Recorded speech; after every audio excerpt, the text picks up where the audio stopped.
not profess to know all of the legal or moral aspects to the subject. We are here to present to you a motion picture that we hope will give you a better insight into the strange and terrifying world of LSD. In viewing this motion picture, remember these important points. Under LSD, sights and sounds are many times unreal, movements often uncontrollable. Things that one thinks he does while under the influence of LSD are not necessarily the same things that are actually being performed by that person. His sense of reasoning is altered. Yet to one under LSD, he feels that his timing, judgment, and reasoning are extraordinary and far above that of mere mortals. A question arises. What does one under the influence of LSD hear, see, and do? We are about to take you into the world of the LSD user, a world that to him is real, yet as terrifying and unreal as anything ever imagined.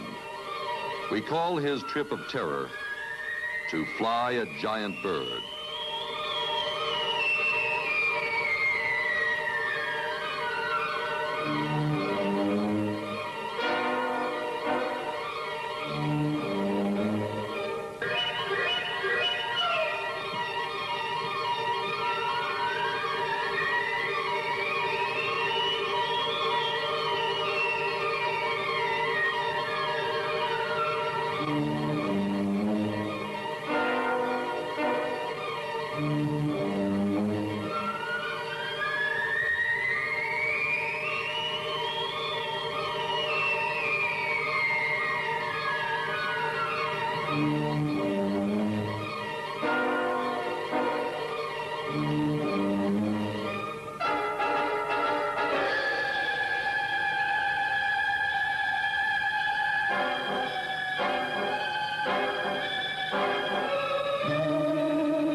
Lysergic acid dithylamide, better known as LSD, has hit American youth with the awesome power of a medieval plague.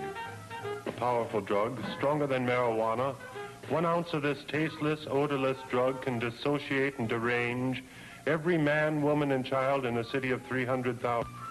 Yet LSD can be produced cheaply by a good high school chemistry student. LSD is a psychedelic drug. That is, it changes the chemistry of the brain cells to produce hallucinations, loss of reality, visual and sense distortion of fantastic dimensions. Colors become sounds. Sounds can be touched.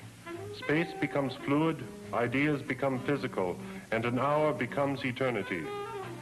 Under LSD, veins on your arm become an intense blue mountain range.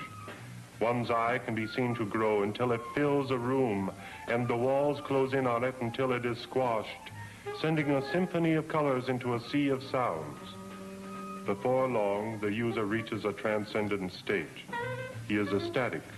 He is beside himself. He may undergo fantastic visions, paranoid terrors, or schizophrenic horrors. Without proper supervisions, one cannot predict the behavior of the user. One can fall in love with the tree, be convinced that he can fly, become an indestructible god, or he can plunge into hellish psychosis. He may return to reality after 8 to 12 hours, or he may not. In the public clamor against LSD and its weird effects, Congress has reacted. Some states have passed repressive legislation. And with this wave of suppression has come the black market with its agents, the pushers, whose unscrupulous, blatant drive to make a buck leave a trail of disaster among the unsuspecting, the ignorant, and the weak.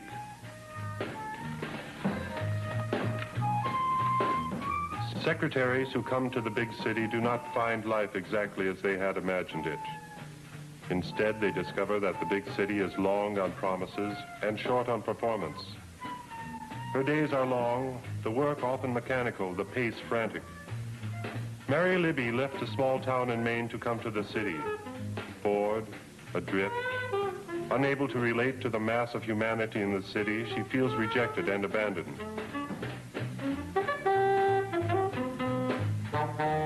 She longs for the stability and significance she had as a child in a small rural town.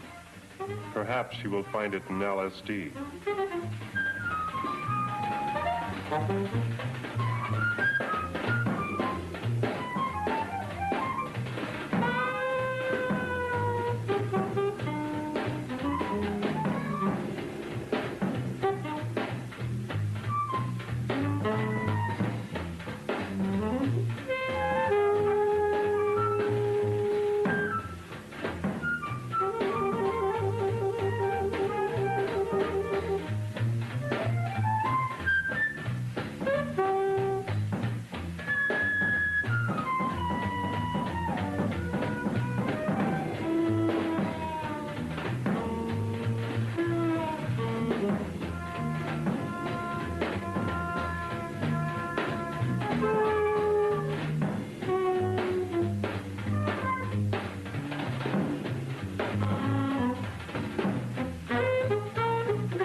In a strange way, LSD gives her what she wants. She reverts to the pleasant days of her childhood and to the playful pets she used to have.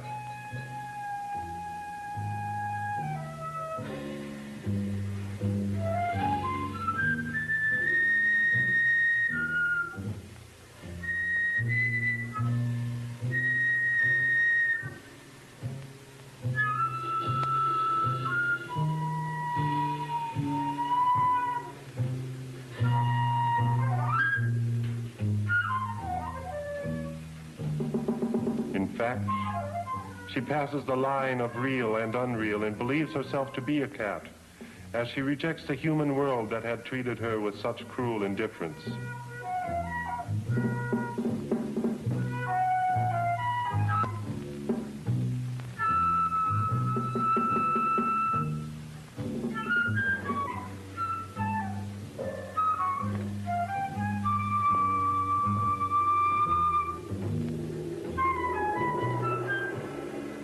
LSD may have given her a few hours of escape, but the relationship to cats can hardly be satisfying or fulfilling to a normal person.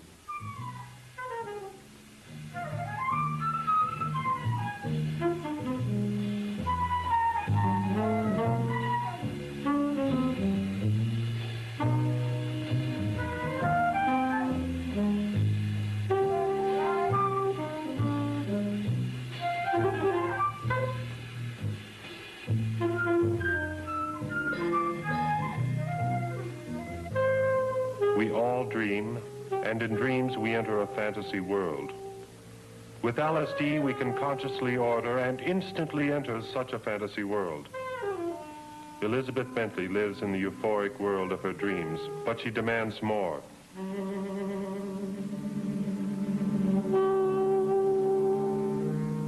With LSD, she thinks she can intensify those dreams. Soon she enters a world of sensuous, pleasurable, watery sensations.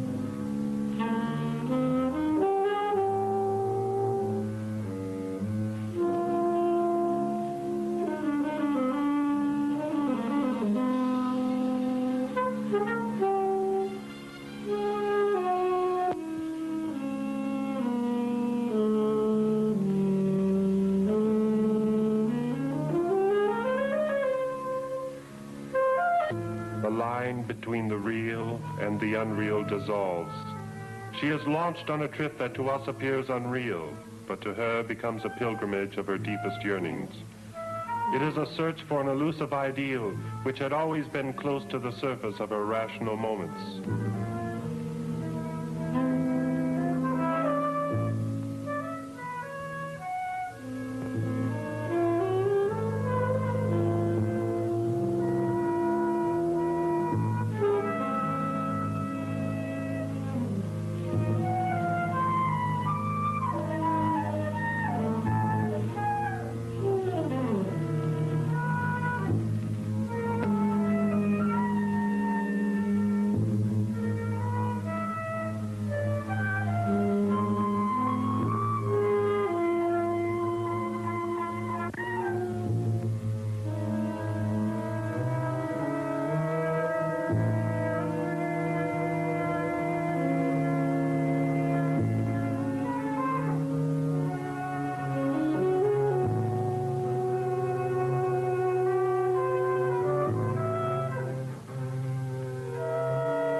She seems to find her ideal, or the symbol of her dark yearnings, and what to us appears unreal becomes for Elizabeth an intense reality.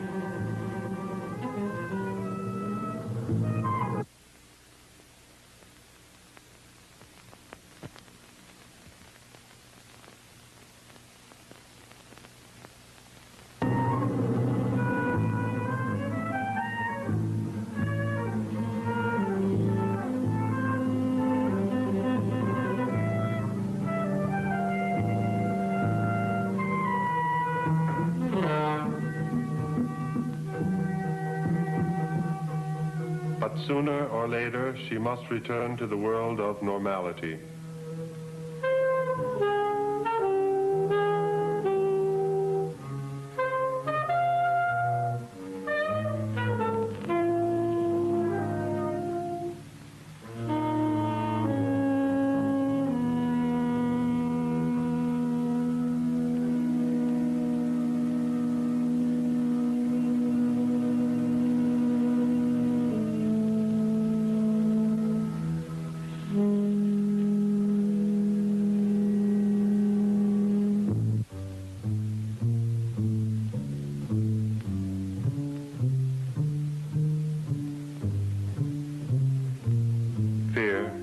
One ancient school of philosophy held that fear was the motivation of all action. We know that fear and a touch of paranoia exist in all normal people, but under LSD anything can happen and does. Martin Gelber appears as a successful young salesman, but in a strange town, alone and bored, under pressure of his next appointment, he is drawn into the mysteries of LSD. What emerges is a latent paranoia of the man. Something in him had always been on the run, but it had been held in check by his rational faculties. But once it breaks through, fear dominates his nature and he runs. What is he running from? He doesn't know. Whatever he fears is hidden from him, but it is as real as his own existence. With wild abandon, he runs.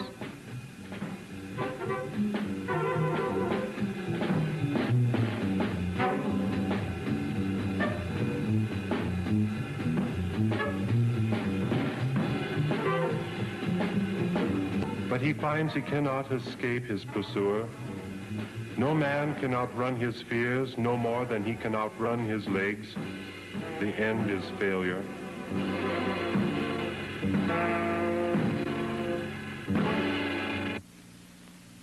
James Dunlap is an art dealer.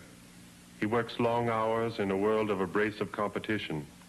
His anxieties reveal themselves in part, at least, in his 350 pounds. He returns to a hollow, empty apartment. He is alone and he is lonely. A lover of the beautiful, he has, for the moment at least, shut out the raucous world of sound and fury, but anxiety pushes him to other desires.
Girls before a satyr, a feast fit for a Roman emperor.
such a man, ruled solely by his senses, there can never be an end. There can never be ultimate satisfaction, for there must always be more.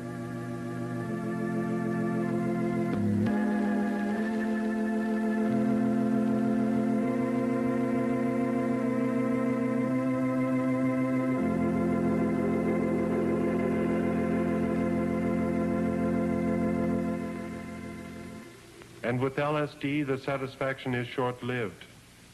Soon he is back where he started, with fond memories perhaps, but his stomach a bit more empty.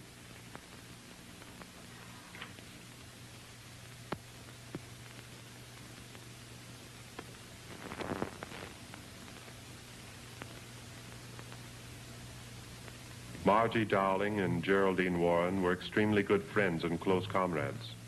As in most close friendships, each is partly an alter ego of the other.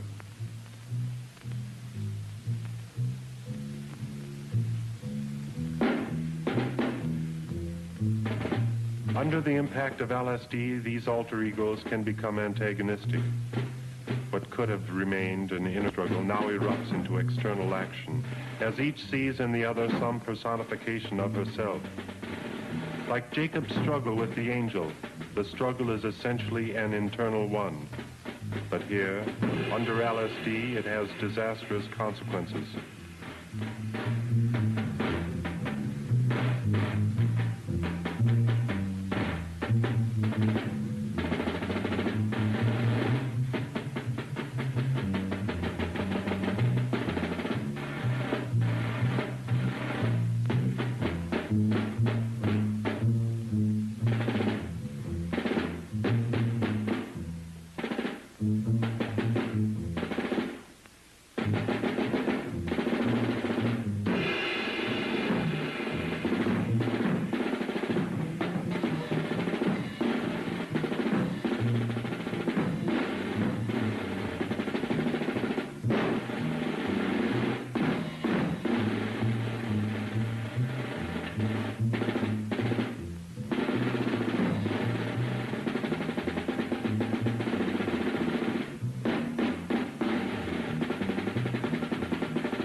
Greeks originated the story of Narcissus, the story of a beautiful youth who fell in love with his own image. Daisy Green, product of a dozen beauty contests, is an echo of that ancient story. Today, psychiatrists would call her narcissistic or autoerotic. Kept under control, she could enjoy satisfying relationships with other people.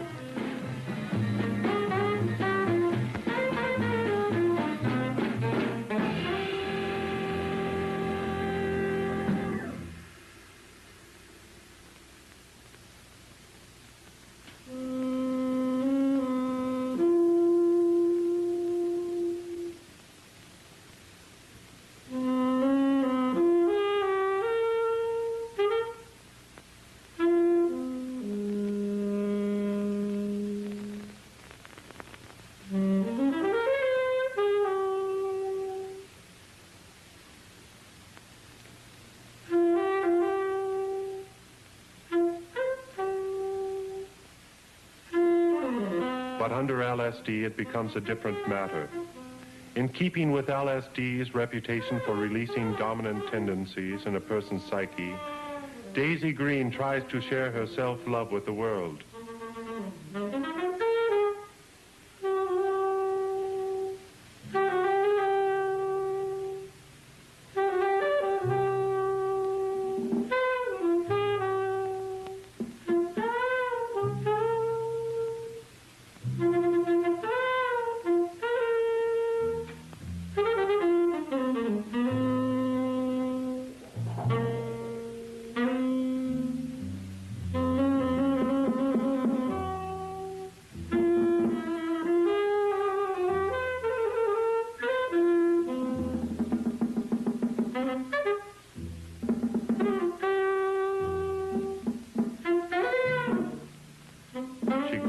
And wallows in self-glorification.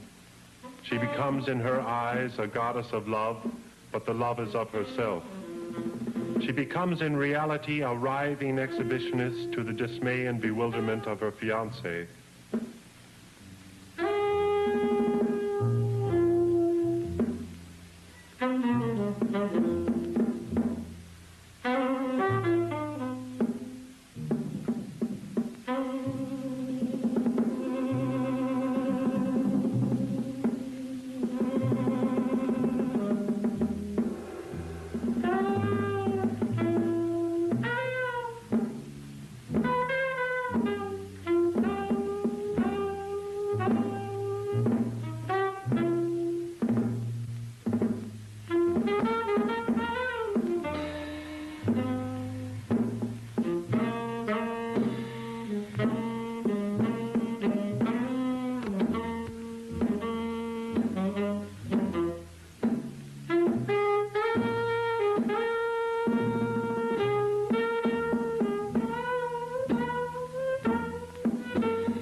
repulsion, rejection, suicide. Like ancient Narcissus, she is swallowed up in her own image.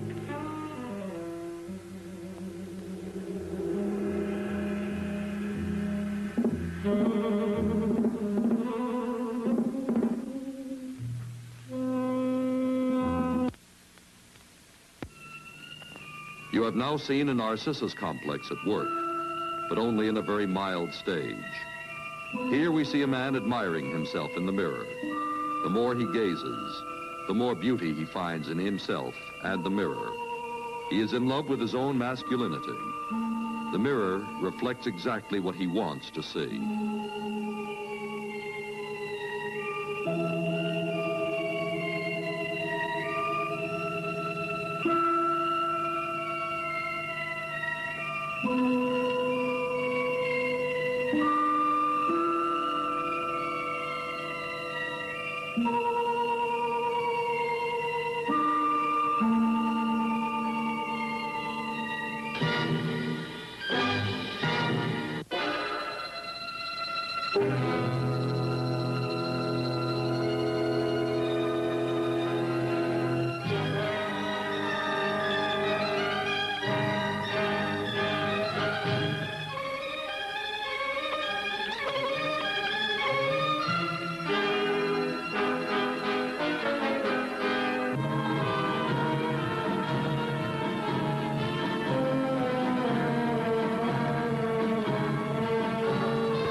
Jerry Walker enters a world of childhood fantasy, the satyr world of Don Juan and Casanova. Women are everywhere, and he is the only male in their midst. But at the core of this dream is failure, for to love all women is to love no woman. Don Juan might have had his 1,003 women in Spain alone, but he could not prove his masculinity to himself and to the world. An immature, infantile dream, but one which LSD can bring to so many who possess such dreams beneath the threshold of consciousness. LSD has been hailed by such men as Timothy Leary, Alan Watts, and Aldous Huxley as a drug capable of extending man's perceptions into the mysteries of the universe and leading to the eventual establishment of a saner order of life. But medical men and medical research have demonstrated again and again that LSD can be dangerous with irretrievable consequences. Some who have used it have never returned from their trips and have had to be committed. Others have been permanently damaged. Still others have suffered repeated hallucinations months after taking LSD. The trouble medical men point out is that it draws within its grasp the unsuspecting, the naive, the unbalanced, those who are already on the verge of psychic destruction. Magically, it draws those least able to cope with it. Even LSD's most ardent champions have cautioned against promiscuous use. Even they have recommended that it be taken under supervised medical and scientific conditions with proper preparation, with attendance, and with post-LSD recovery equipment. To do otherwise is to court hellish disaster.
ti attira molto ed è perché selvaggia, primitiva come te. Oh, la giungla mi fa paura e sai perché è strana, misteriosa come te. Il fuoco che brucia dentro a me è un fuoco acceso da te. Ti amo, ti odio, vorrei fuggire ma poi ritorna a te. La giungla, la terra che nessuno avrà, è come il tuo amore che morrà.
Often in a society of sexual repression, sex and violence become intertwined and identified with each other.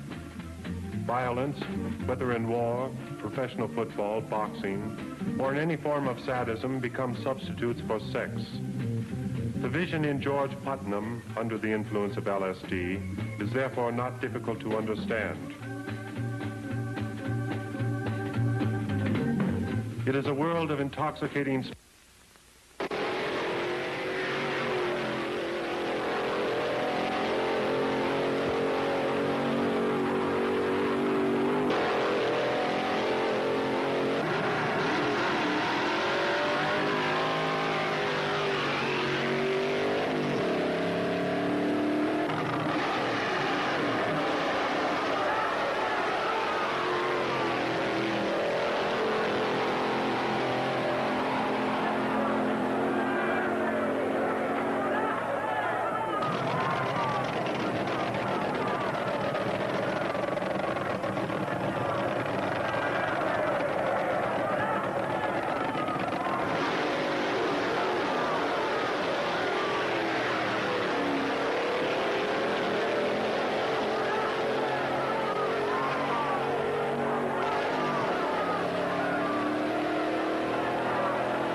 A routine encounter between friends can turn into an unusual experience, with a nightmare ending when LSD is involved.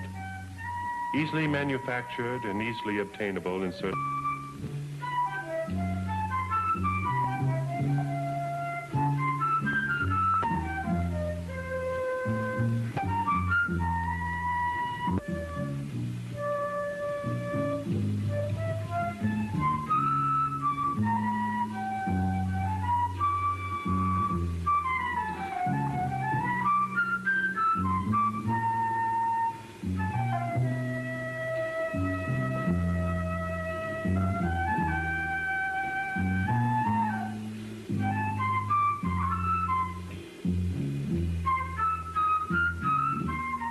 Soon he drives off to what has always been his first love.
He attempts to become part of the trees in his quest for oneness with all nature.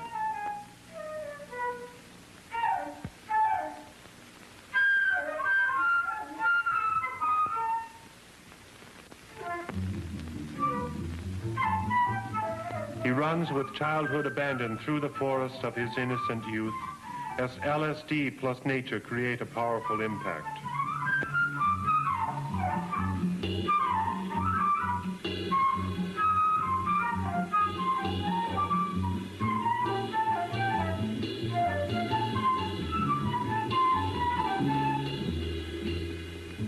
The river becomes a torrent, a life force he feels running through him.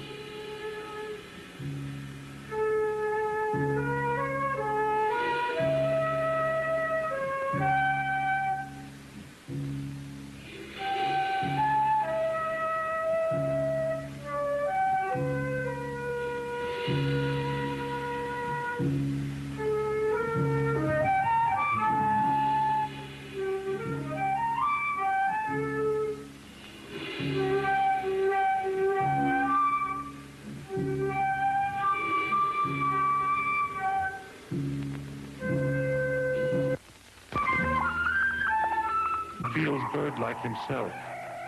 It is exhilarating. It is thrilling.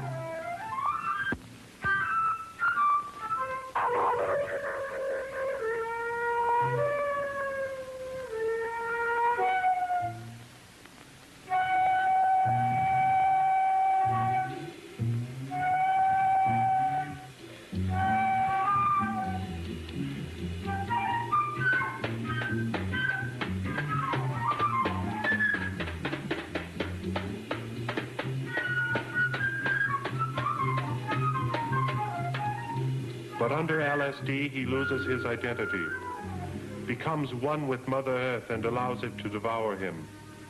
Before long, the boyhood dream of woods and lazy rivers becomes a nightmare of self-abasement and danger.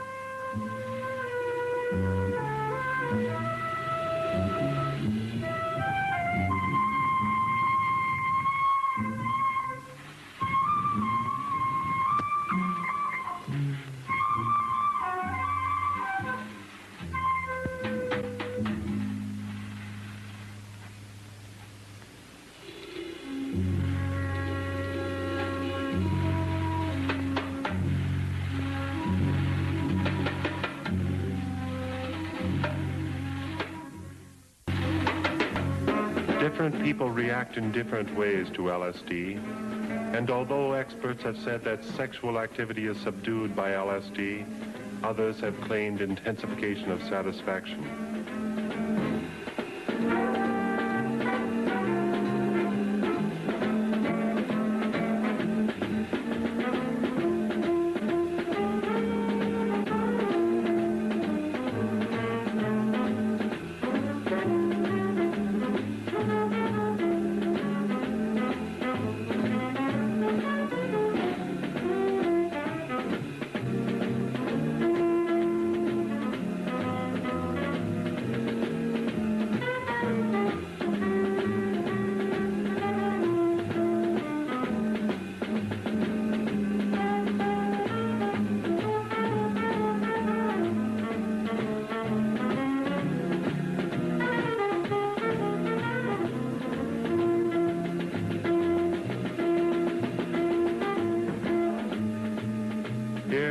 Markham and Joyce Kelly are out on a date. We recognize Larry as a pusher, too smart to try LSD himself, and with enough moral integrity not to offer it to those he feels some attachment.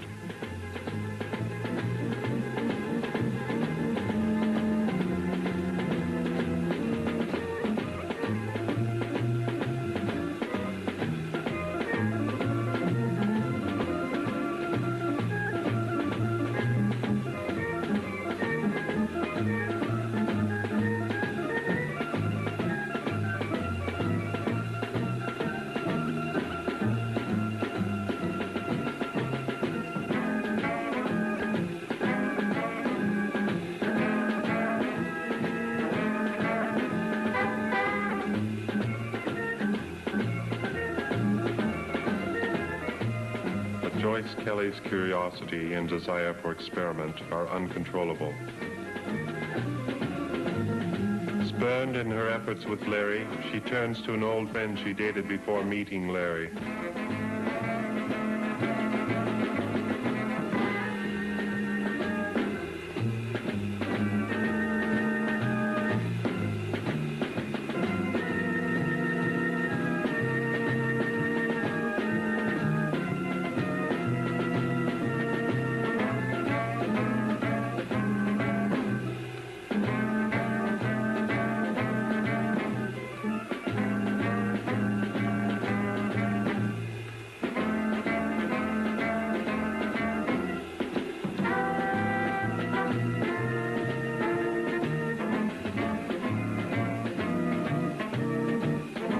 Secure, protected.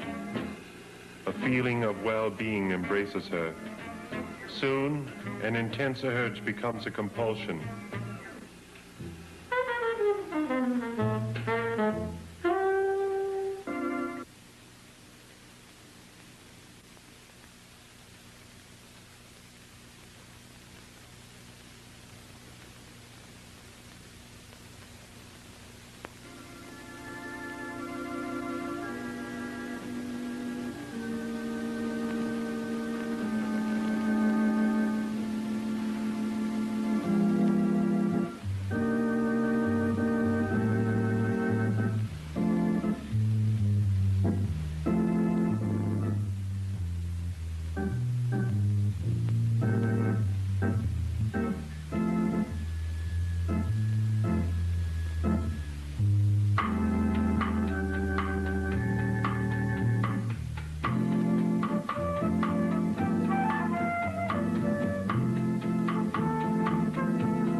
the real world will not vanish.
And inevitably, this menacing reality closes in on the unsuspecting lovers.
While under the influence of LSD, a senseless murder has been committed. Yet the murderer shows no compassion, and fear never overcomes him. He has convinced himself that he will escape and never be caught. He has the power to change his physical being and to take on the form of someone completely new. And this he does. He is now someone completely different in another time and place. Mind has now taken complete control over body.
I have been hurt by others, and I will hurt them.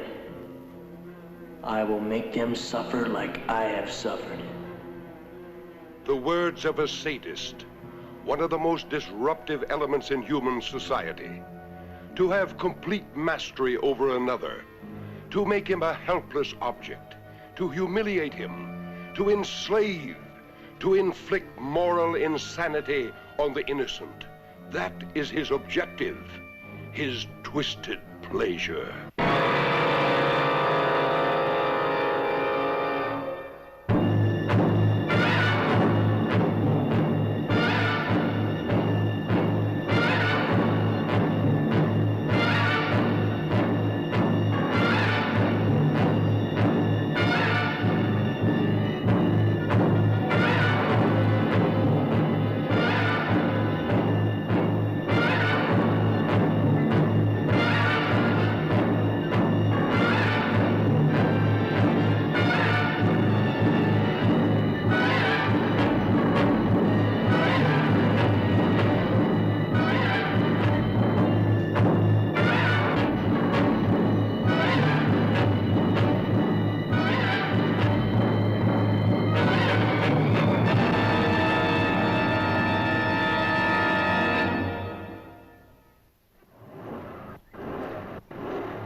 Strange-looking place. What I thought, the fuel pump. How long you think it'll take you to fix? It has to be replaced. Take about a half an hour if they have the part. You should have one with all these wrecks around here.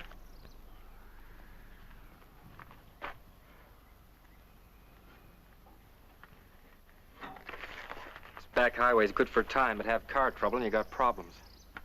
If it had to happen, I'm glad it happened where it did. And when it did. I didn't much relish the idea of being stuck in those mountains. They were lucky. Another few miles, we'd have been in desert. Is it what you thought, Mr. Stiles? I'm afraid so. Can we still make the game? Well, we've got 40 miles to go. 12:01. Game doesn't start till 1:30. We can still make it if they have the part. And if they don't? It's plain stuck. If it wasn't Sunday, they could order one from Lancaster. We're the people that run this place.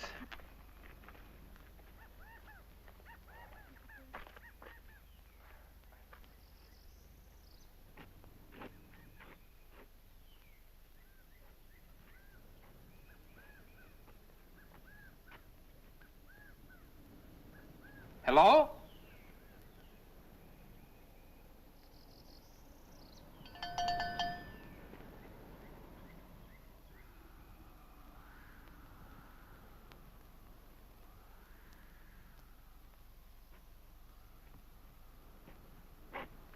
You say when the player swats the ball. Not swats the ball, Doris. Bats. The player bats the ball. Yes, when the player bats the ball and it goes over the fence. That's a home run. Yes, I know, but if no one can make him out, why does he have to run around the bases? Because he has to. That's the rules. He must touch every base. Would you like a Coke? Oh, thank you.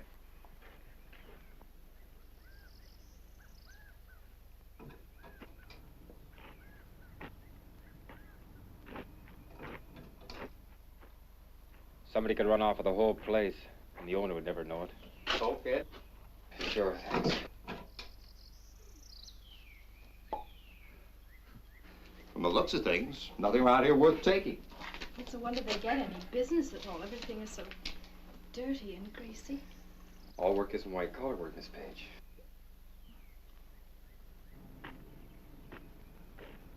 When I was in the Army, I had my fill of this, repairing tanks. This prim and proper should have known me then. Doris Page is a sweet girl, Ed. And a good math teacher. A little on the prudish side, perhaps. Boy, my phys ed class calls them his ice buckets. Mr. Oliver, I think that is a silly rule. There is no reason why a man should have to run around the bases when they can't get him out. Isn't that a woman for you? Never seen a baseball game, and already she's changing the rules. You should go to a ball game with my wife. Oh, I still think that's a silly rule. If we're ever going to see any baseball today, where's the guy that runs this place?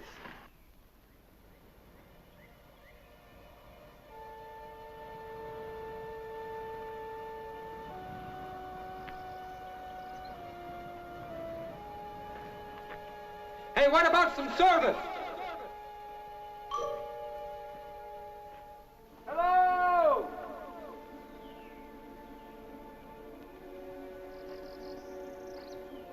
They must be around here someplace. Doesn't seem likely they'd go away and leave everything wide open. Perhaps they're round and back someplace. Hey, anybody here? Hello? Hello? If the pump hasn't already been stripped off that Chevy, we might be in business.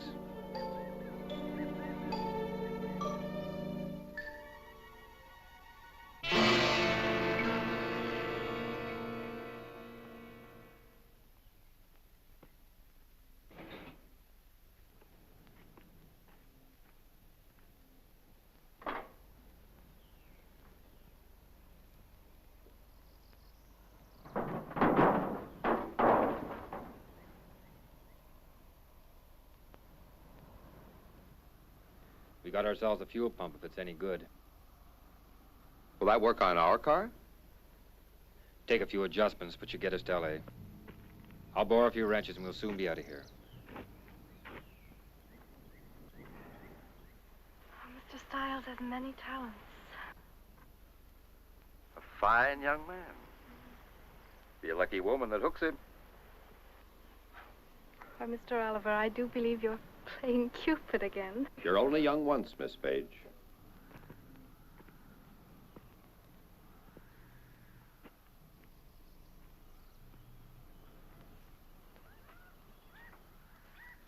Why, Mr. Oliver, you sound like an old man. Well, 52 yesterday. Well, I'd say you'd had a fine and full life. A nice home, a lovely wife, 2 handsome children. Carl Jr. graduates from West Point in 2 weeks. Wife and I are going back for the graduation. This guy really takes care of his tools. I wonder where these people are. I'll look around and see if I can find it, somebody.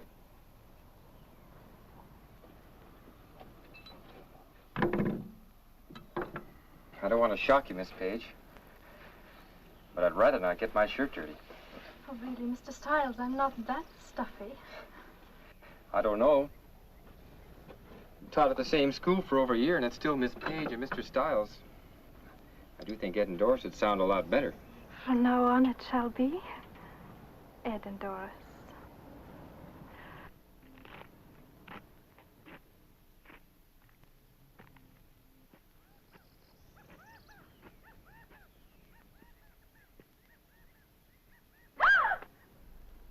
Just a snakeskin they shed this time of year.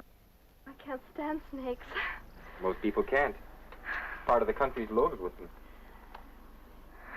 Big ones. I hear they get to be as much as 9 feet long.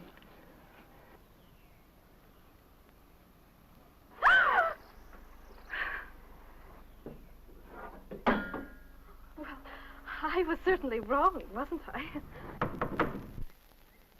Hello?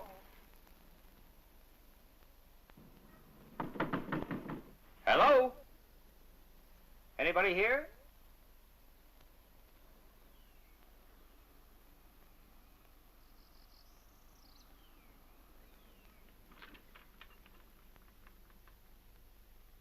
Hello?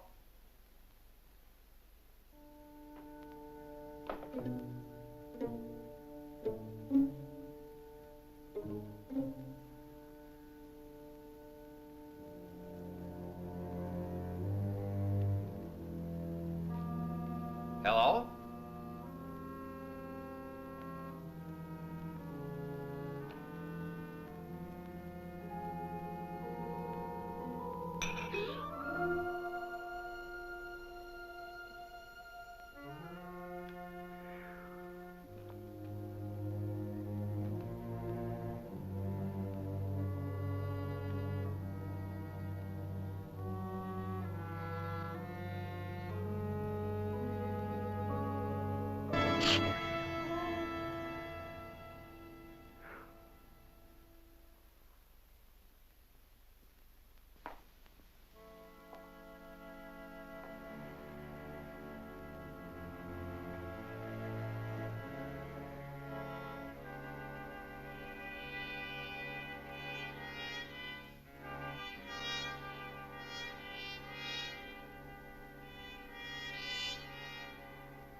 Doris? Ed? Hello?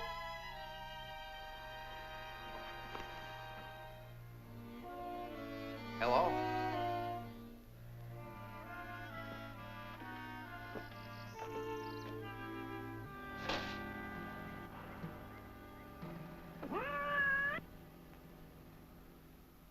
You never know he's the same history teacher from old Lancaster High. He really cuts loose. Today, he'll really be in his glory with his red flame. I know. Edna told me last night that he hadn't seen them play since they left Cincinnati. She said ever since he got the tickets, There's something going on here that just isn't right. Settings for 4 at the kitchen table, 2 plates eaten from and 2 plates untouched. Pie still warm. Except for a cat, there's not a sign of life. The sooner we get out of here, the better off I'll feel.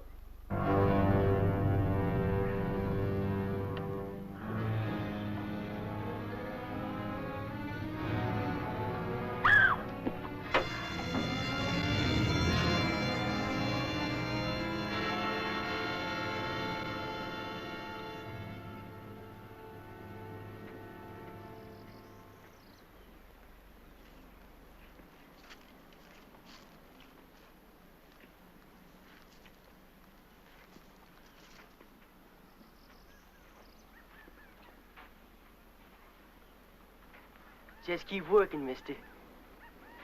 Because you're going to fix your car just like you intended. Young man, you have no right to take our car. Shut up. What if I don't fix it?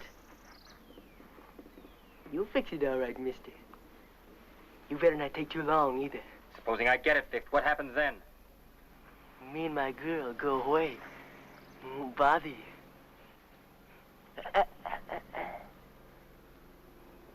How do we know you'll keep your word?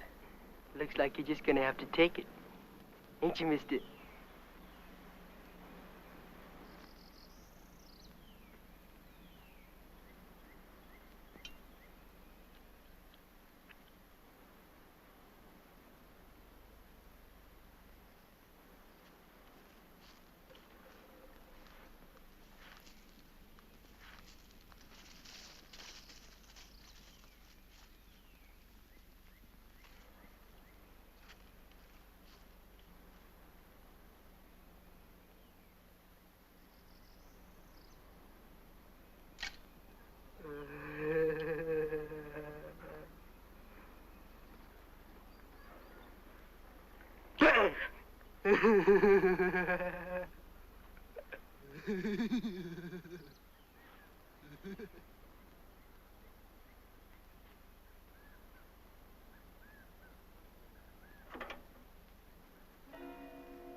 You give me your wallet.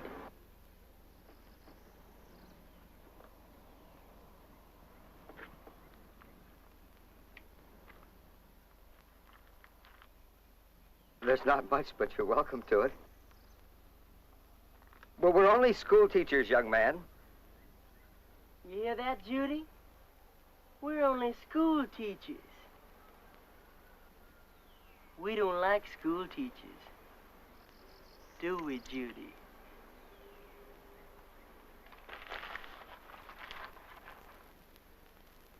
Teachers think they're so much smarter than everybody else.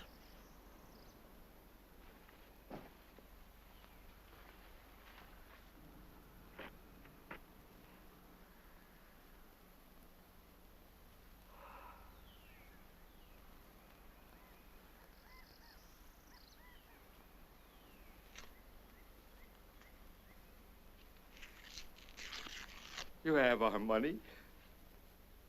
Isn't that enough? What else do you want? Just keep working, mister.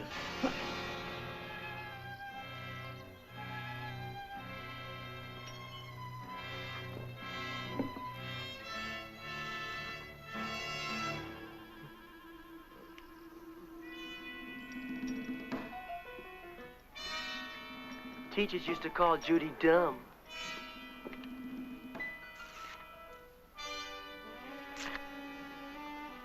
Make fun of her.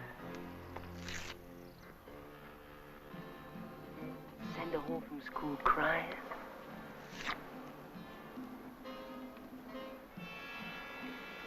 No! Stop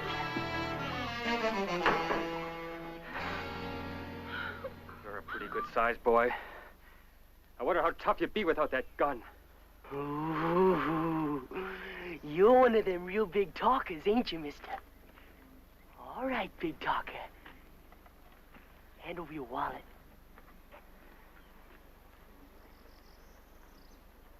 Come on!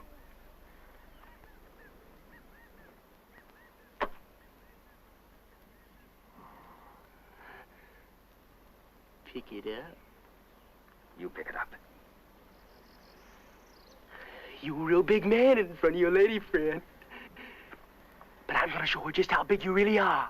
Put down that gun and I'll show you how big you are. I'm giving you 3 seconds, mister, to do what I say. I'm saying you pick up that wallet. 1, 2. Please do as he says.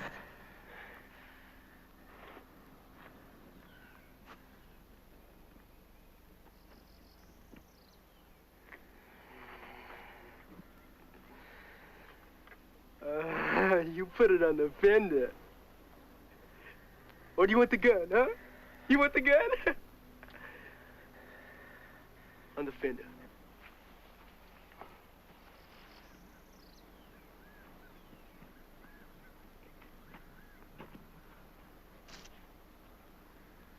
Big man, huh?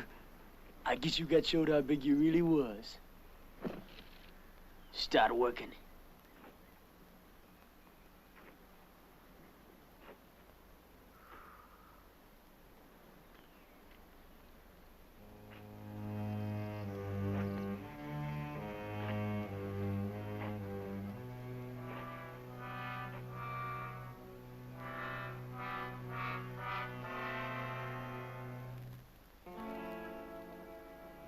May I get some water?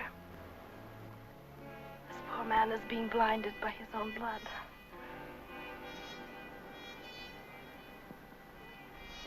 Don't you even have the decency to let me care for this man? What kind of a person are you? Do you enjoy hurting others, seeing them in pain? How can you be so inhuman?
How is he? He says he's all right, but I know it must hurt. The gash in his cheek isn't too bad, but the cut over his eye, it won't stop bleeding. I'm afraid he might bleed to death. Now, Doris. It can't be that bad. Where do you think you're going? This man needs help, and he's going to get it if you want this car fixed.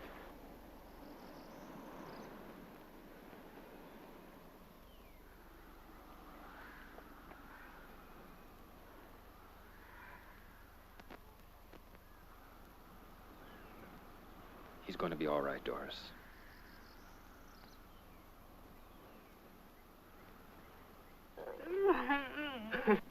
You're lucky, Carl. A little more to the right, you wouldn't be here.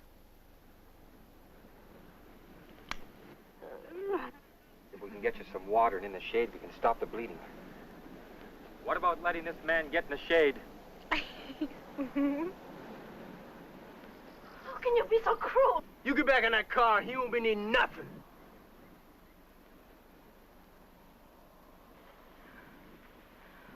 Oh, by all means, enjoy your lovemaking.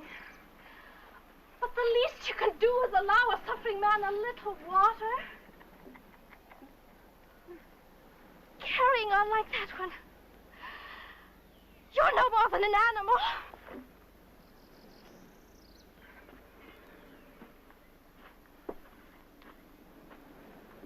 You get your dirty hands off me. You leave her alone if you want the car fixed. And he won't fix it unless you let us get some water. There's a pump by the house. You get working in that car, mister.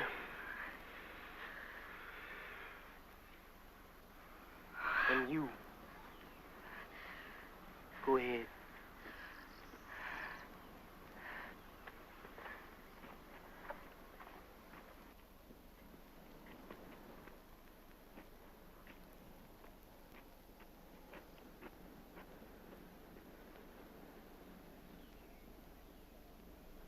Shoot if they move, Judy. If I hear a shot, your girlfriend is dead. Don't get no ideas. Judy don't know how to use a gun.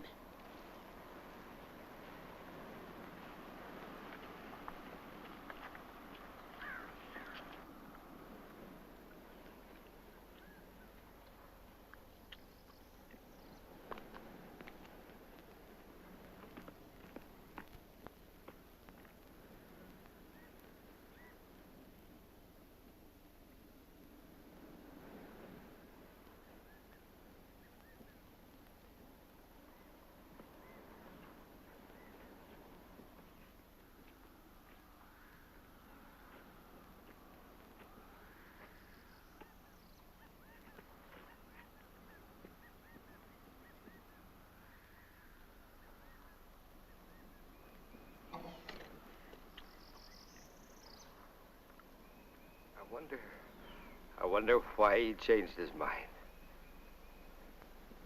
Ed, I don't like this. I know something else you won't like, Carl.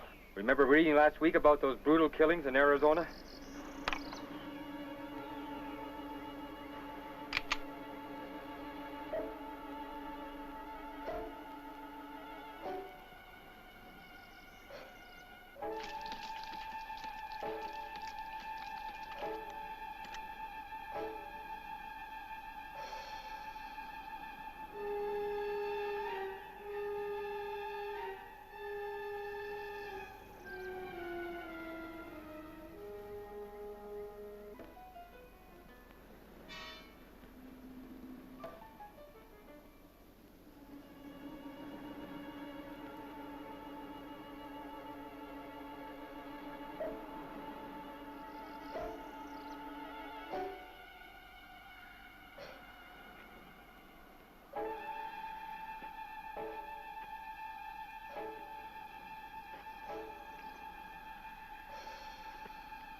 Let me by.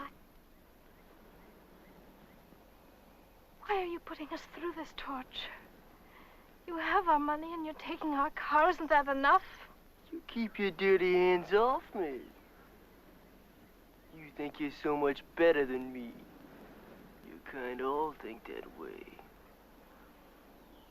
You called me inhuman. All right, I apologize. I shouldn't have said that. Now, will you let me go? Call me an animal. I'm sorry. I'm sorry I said those things. Now, can I go? You're sorry, but you still think it. You think I'm dirt. You think Judy's dirt. You'll always think it till you don't think no more. Your kind means nothing. You hear?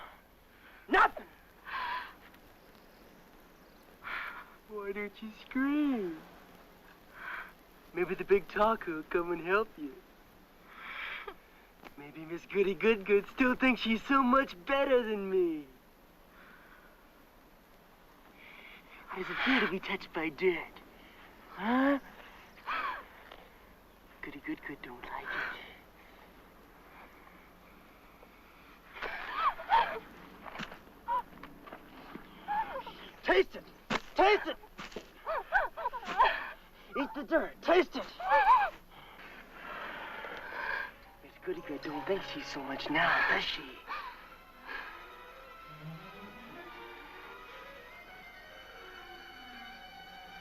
She don't mind being touched by dirt.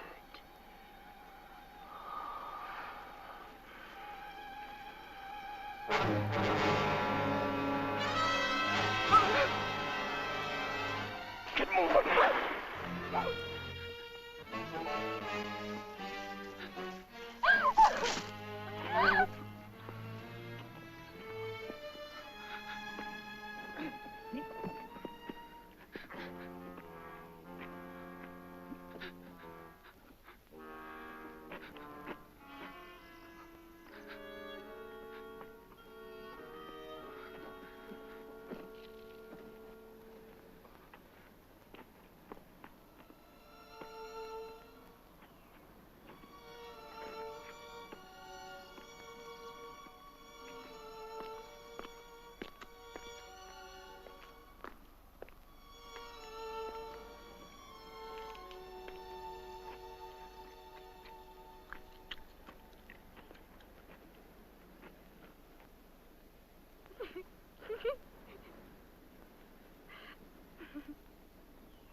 did he do to you, child? It's all right, Mr. Oliver. It's all right.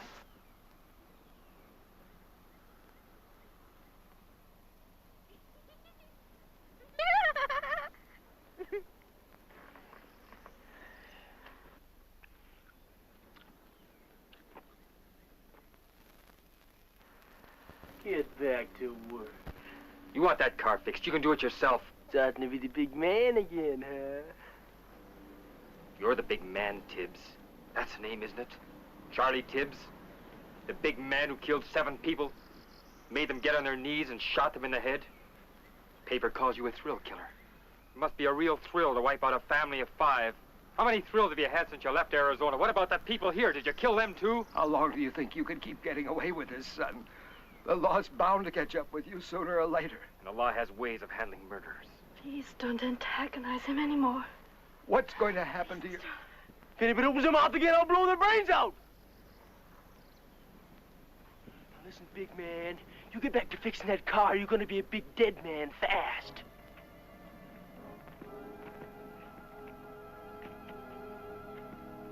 All of a sudden, everybody's becoming the big talker. Getting kind of brave.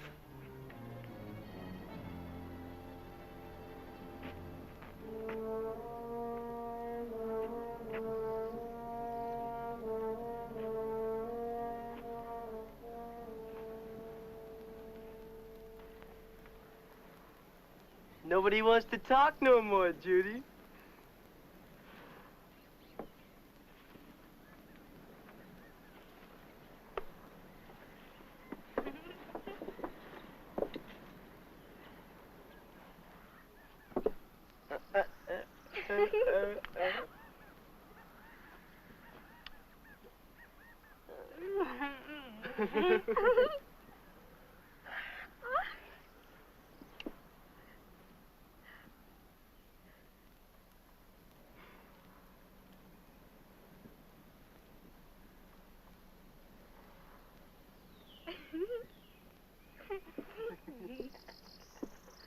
I'm gonna get my goodie bag.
Judy!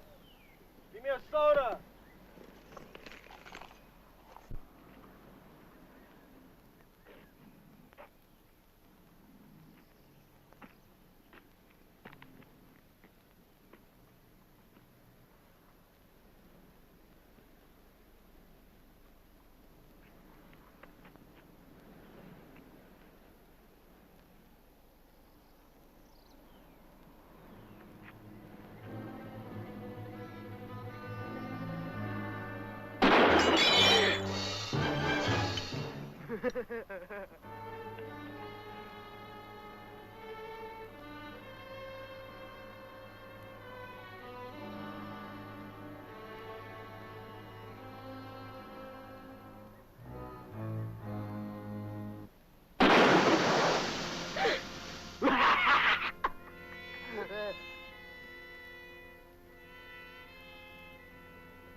Just a little target practice.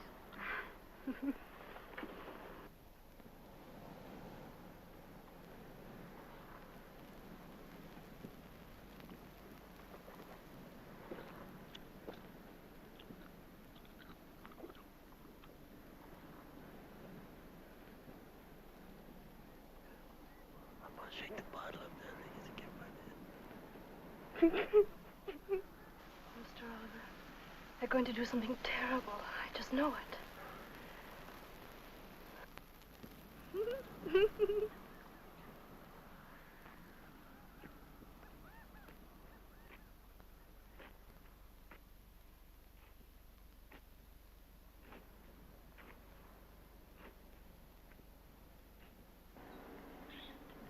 You.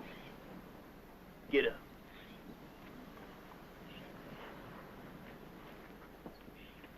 Over there. What are you going to do? Shut up.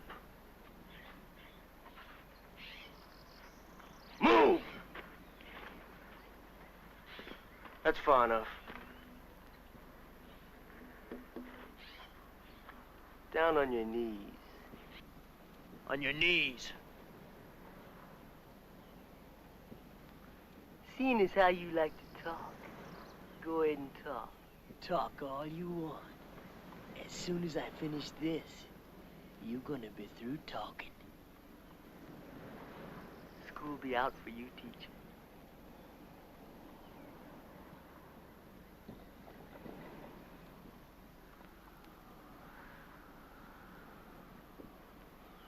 Better start talking, mister. The time's running out. You can't shoot me like this for no reason. For nothing. Surely blowing my head off can't give you a thrill.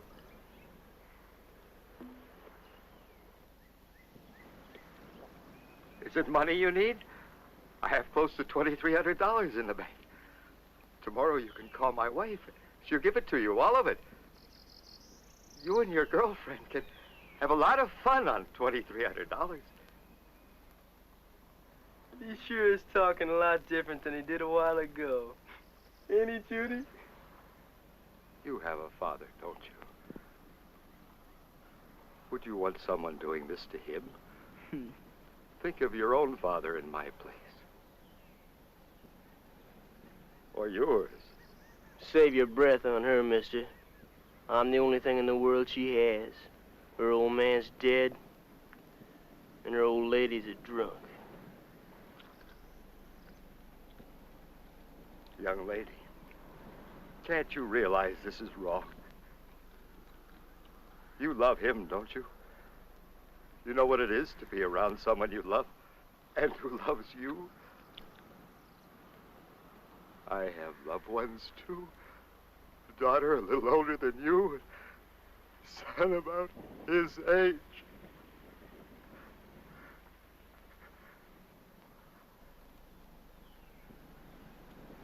Please, I beg of you, talk to your boyfriend.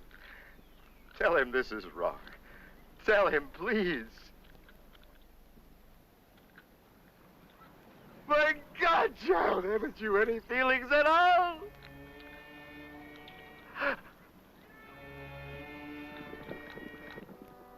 Can't you understand?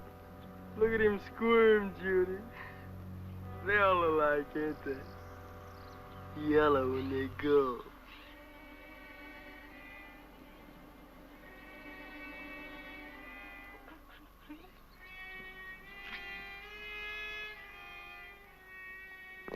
You just can't wipe out a man's life like this.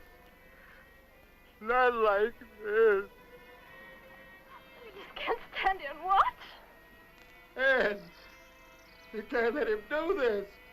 Maybe he'll listen to you. Talk to him. Ed, talk to him. Anymore.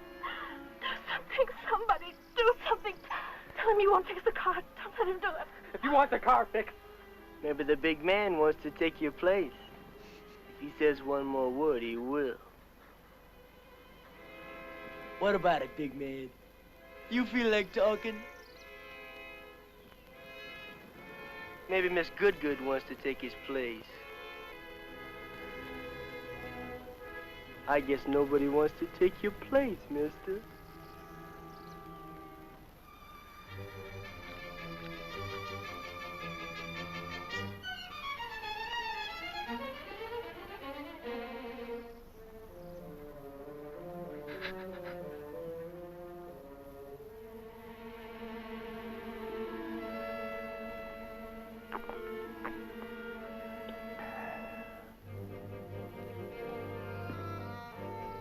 School's out, teacher. No, no, please. Ed! The spades!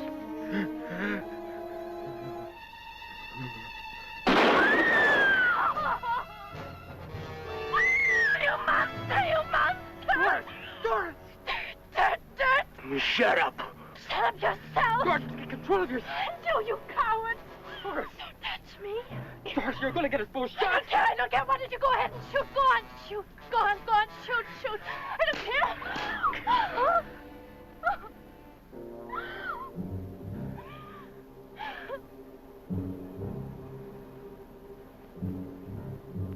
In another couple of minutes, I'll have the pump out. Shut up. It won't take very long to put it in the other car. I said shut up. You're going to need that car now, and I'm the only one that can fix it. I ain't waiting too long.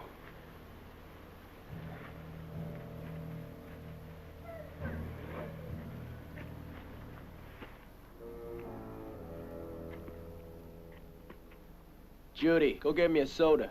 And that pie, too.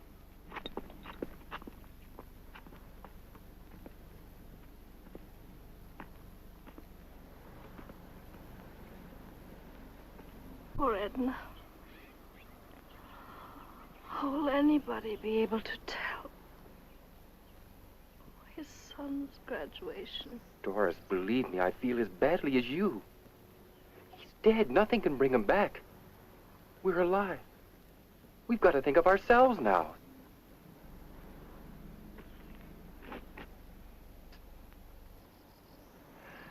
Do you think I wanted to stand there and watch him die? What could I do? What could anyone have done?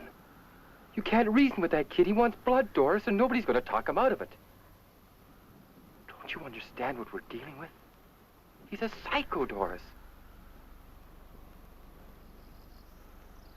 Well, should I have taken his place? Would that have made you feel better? What would you be saying to Carl if it was me lying over there?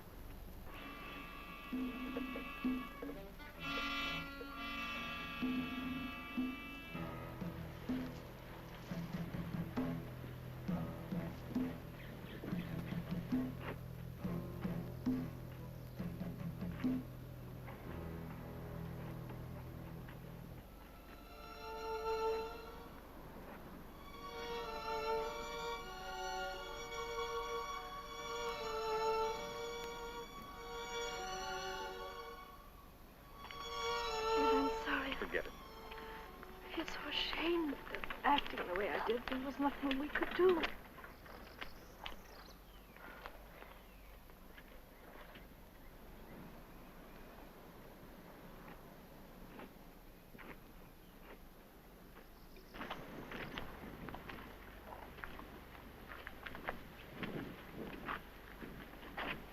Why don't we just run? The highway is only a few yards from here. He cut us down before we got 5 feet. I'll die running before I get on my knees like... I can still see him drinking that.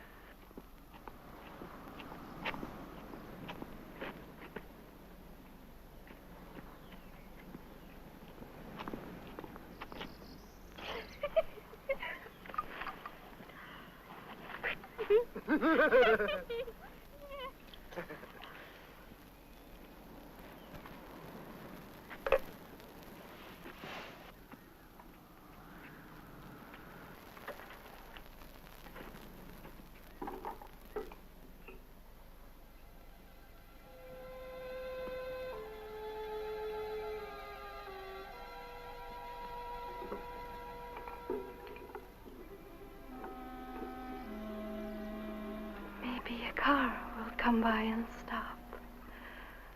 Sure, Doris, maybe a car will pull in. Pull in? They won't know. He'll kill them and us too.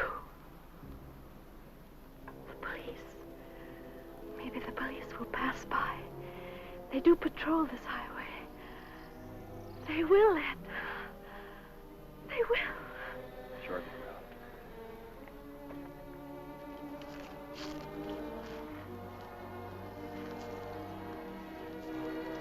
We must find a way to make them stop, Ed. Doris. Miracles do happen, but you can't count on them. I'm sorry. Now listen. I'm going to try to find out how many more shots he has left, or if he has reloaded or not. But how will we find out? 4 shots we know of. That leaves 4. He probably shot the people here, too. There must have been 2. Remember what Carl told us about the settings in the kitchen? Yes. 2 plates eaten from, and 2 plates untouched. Tibbs must have surprised them while they were eating. They were too frightened to eat while those 2 were stuffing themselves. He shot them. That leaves 2 shots. Well, he certainly didn't walk here from Arizona. Maybe he shot someone else. And if he hasn't reloaded...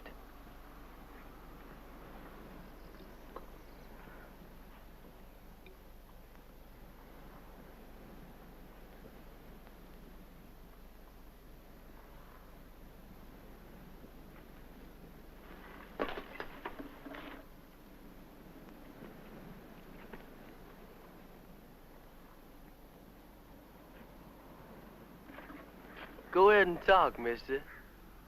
You talk all you want. You thinking somebody's gonna save you. Why should I fix a car if you're gonna kill us anyhow? You'll fix it. 'Cause that lets you live a little longer. Like back there. I knew you was stalling. If you'd want to fix a car, you'd die right now. You want this car, Tibbs. Who are you fooling? Oh, you can kill us, but you'll be stranded. That's a road, ain't it? Well, there's a road, there's cars. Somebody will pick us up. They always have. Is that how you got here from Arizona? The sailor picked us up. How far do you take you? Thought he was a real lover, huh, Judy? Suppose you shot him, too. Nah, I just cut his throat. Why haven't you still got his car? Run out of gas last night. You sure asking a lot of questions, mister. But you go ahead and ask all you want. How did you get here? A farmer picked us up. His old crate broke down up the road a piece. Bad. I was beginning to like that old codger. Shoot him, too? He sure prayed when he went, Judy. Remember? He reached for the sky and talked to the Lordy Lord. Then you shot him. Yeah. Right between the eyes.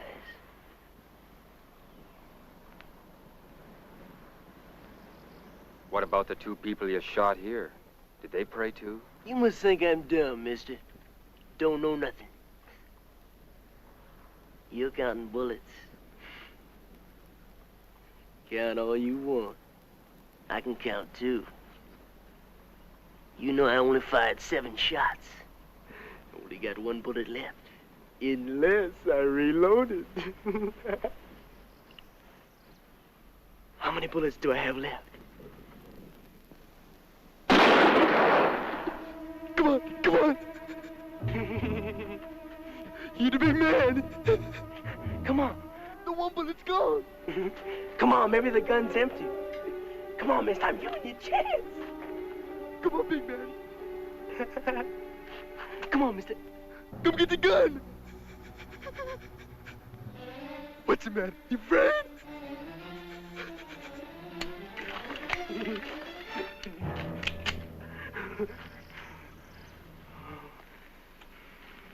You had a chance, mister. You should have taken it. You ain't gonna get no more. See how yellow they are, Judy? It's afraid of an empty gun. Big man. Big talker.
Mr. Stiles. I told you they would. They will stop. They will. They will. They're coming after him. They're coming after you. You hear me? You're not going to kill anymore. Doris. Getting back. Get back or I'll kill you right now. Do as I say. Move! Over there. Lie down. Lie down!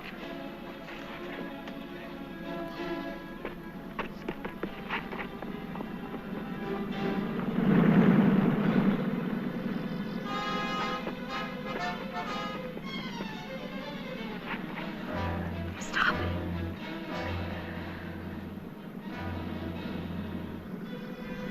Get up. Hurry up. It must be the police. You get in that trunk. Get in there, I'll blow your brains out!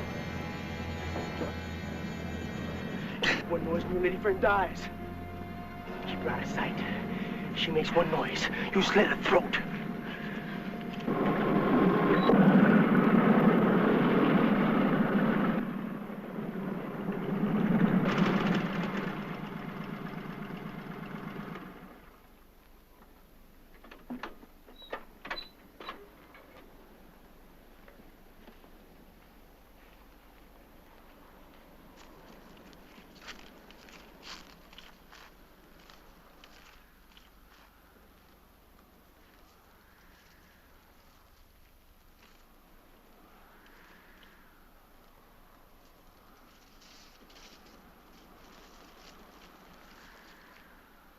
Hi. Hello, son.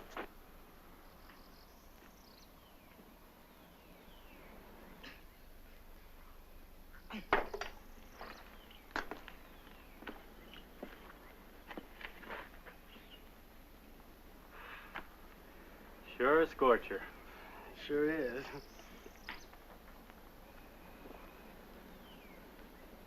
Don't recall having seen you around here before, son. A friend of the family. Just talked to Milt's son in town about an hour ago.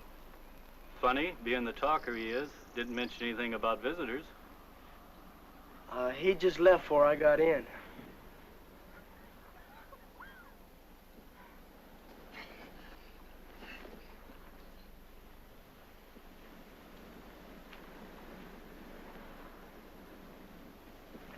Lancaster, huh? Yeah. Been working on the car. Fuel pump trouble. Mine went out only last week. You know, Jim, it cost over $30 to get it fixed. Boy, what a crook that guy was.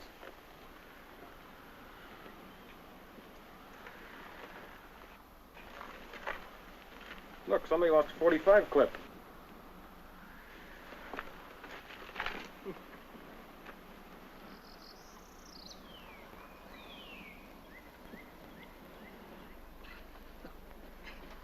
Where's Milt? Back someplace. Well, he can get more parts out of a car than the factory put in it. Yeah, he sure can.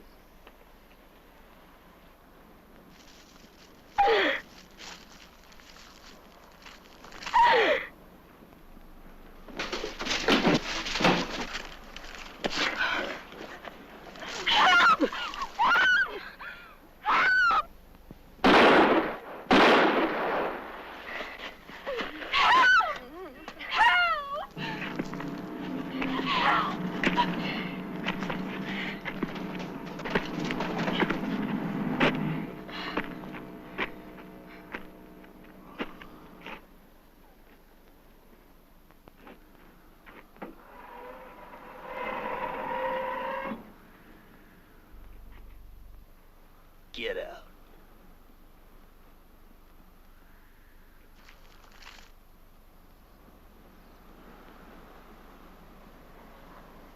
I told you to keep quiet. Should have known what I told you.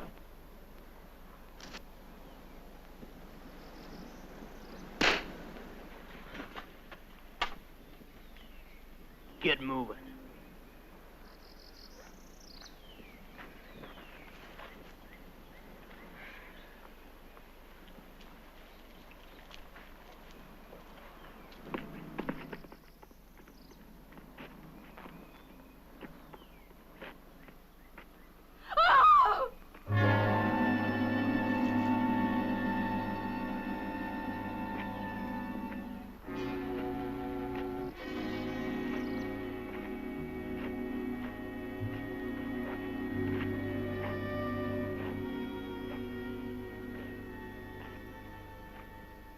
told you nobody could help you.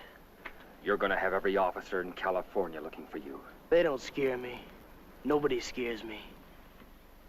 I'm gonna give you a choice, big man. You die now, or you fix that car. I'll give you 15 minutes to fix it. Why should I fix it? You'll only kill us when I get done. I'm giving you 15 more minutes of life, mister.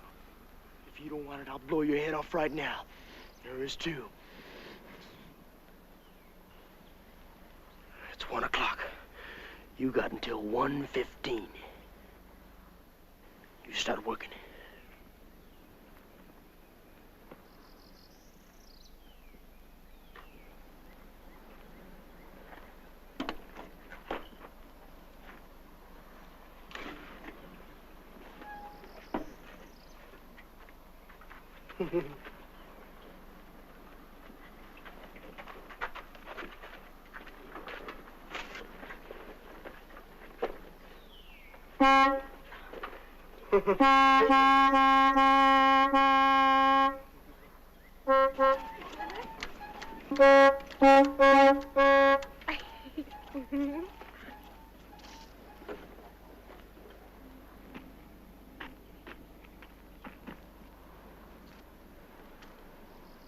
Who'd ever believe something like this?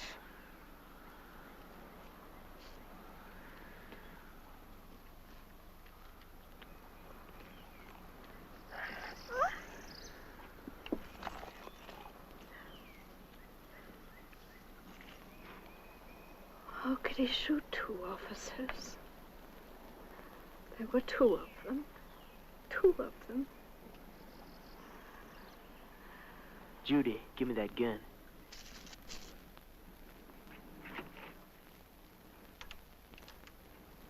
"15 minutes.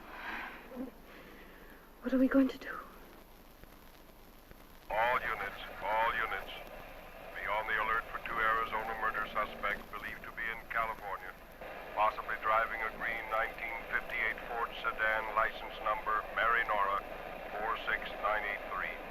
Suspects hitched a ride with the driver of this car, a sailor en route to San Diego. The sailor was found murdered 2 miles east of Needles, approximately 10:30 this date. Tibbs, Charles A., male Caucasian, age 20, light brown hair, blue eyes, height 6'1", weight approximately 180 pounds, fair complexion, wearing Levi jacket and pants when last seen. This suspect is armed and to be considered extremely dangerous. In company with suspect number 1 is Bradshaw, Judy, female Caucasian, age 18, black hair, blue eyes, height approximately 5'4", weight approximately 100 pounds, dark complexion, wearing a yellow flowered dress when last seen.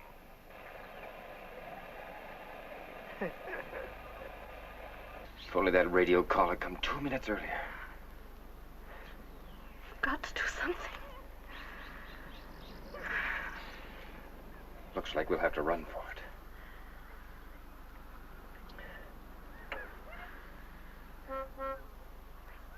Wait a minute. Move closer. Get in front of me. I got an idea. It may not work, but at least it's a chance. It's obvious he doesn't know much about cars. Now look, when I get the pump in, I'll ask you to get in the car and start it. Leave it in neutral. I'll race the motor from here. When I give you the first signal, I'll scratch my shoulder. When I do, you shift into drive and push down on the brake. Got that?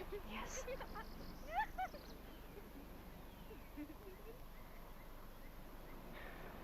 When I give you the second signal, I'll wink. And hold on tight because I'll be pulling the gas pedal to the floorboard. I'm going to try to lure him in front of the car.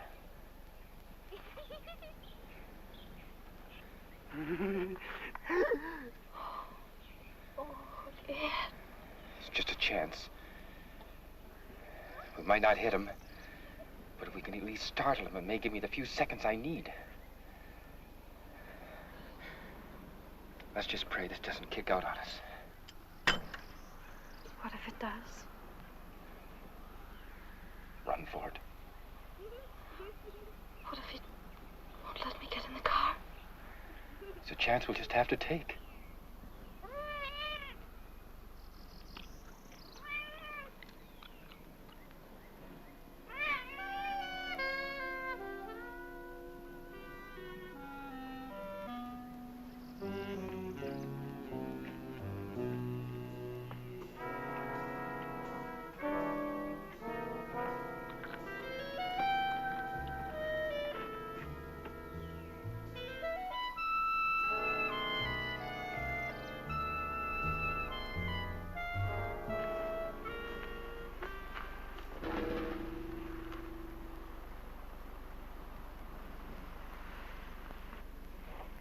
You got 11 minutes. Doris?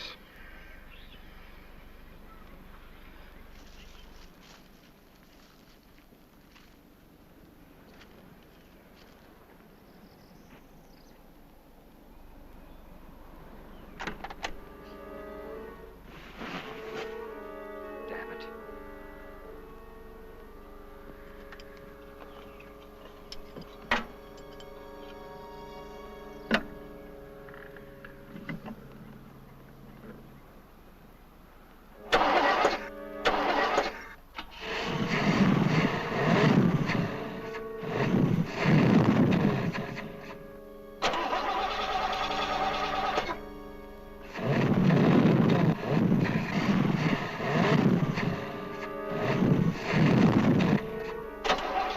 I can't fix the car with you starting it.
This is Dick Woods bringing you music from Dodger Stadium as we do every Sunday preceding the ball game. Talking about baseball, those red-hot Cincinnati Reds are in town, riding a 9-game winning streak. It's going to be Bob Perkey going for the Reds and Sandy Koufax for the Dodgers. It should be quite a pitcher's battle. There's still plenty of good seats to be had, so if you're not doing anything, come out to Dodger Stadium and see exciting National League baseball. It's a beautiful day for a ball game. The time is 1:10, still time to come on down. And now, stay tuned for Dodger Warm-Up.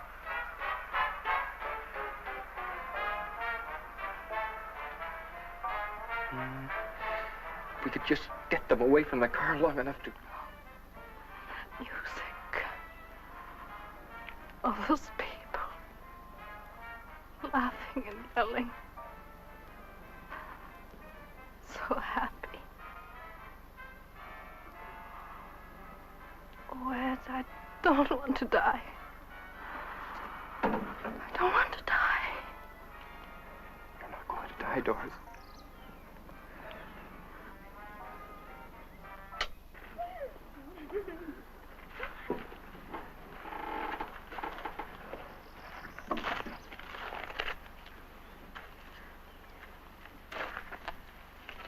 Four minutes.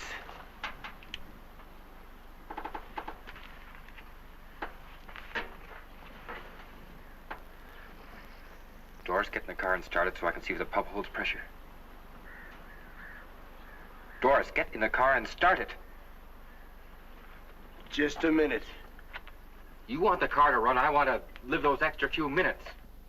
Now I have to check the pump for pressure. All right.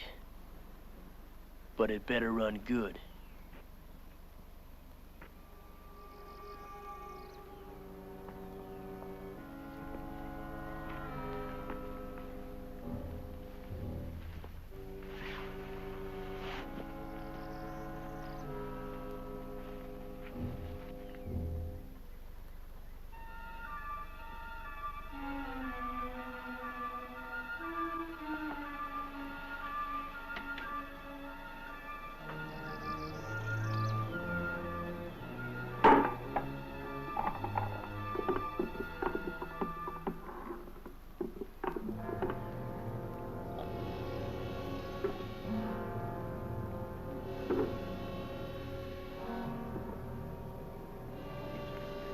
Start it up.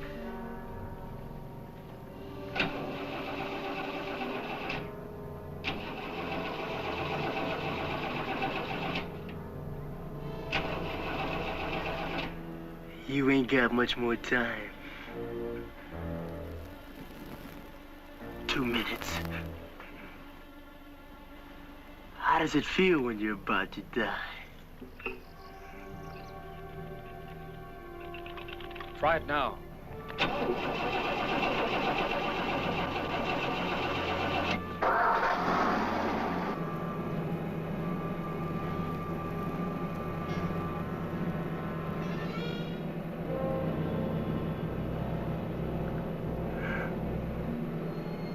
I think you Yellow Belly. Yeah. One of them squirmers.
Get up. I said get out!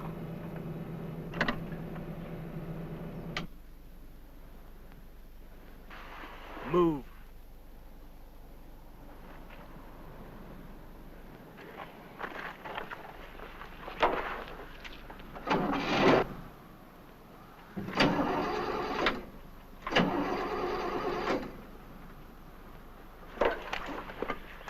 You must think I'm stupid. You're trying something.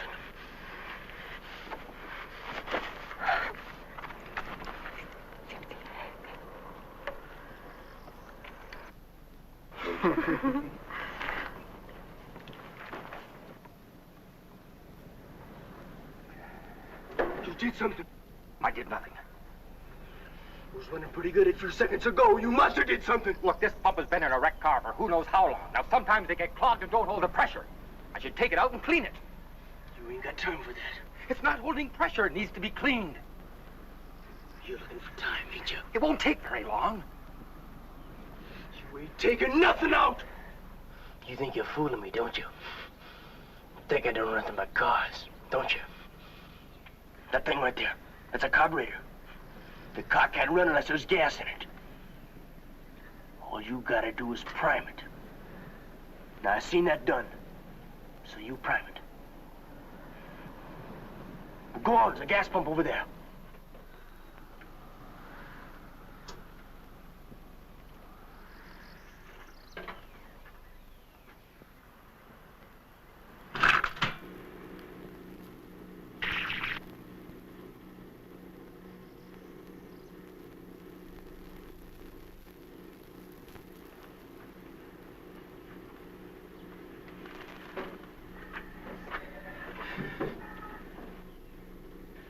Doris, get in the car and start it when I tell you to. Nobody gets in that car but me. If I'm gonna prime it, somebody has to pump the gas pedal. Just never you mind. You just put that gas in that carburetor.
Oh, Judy!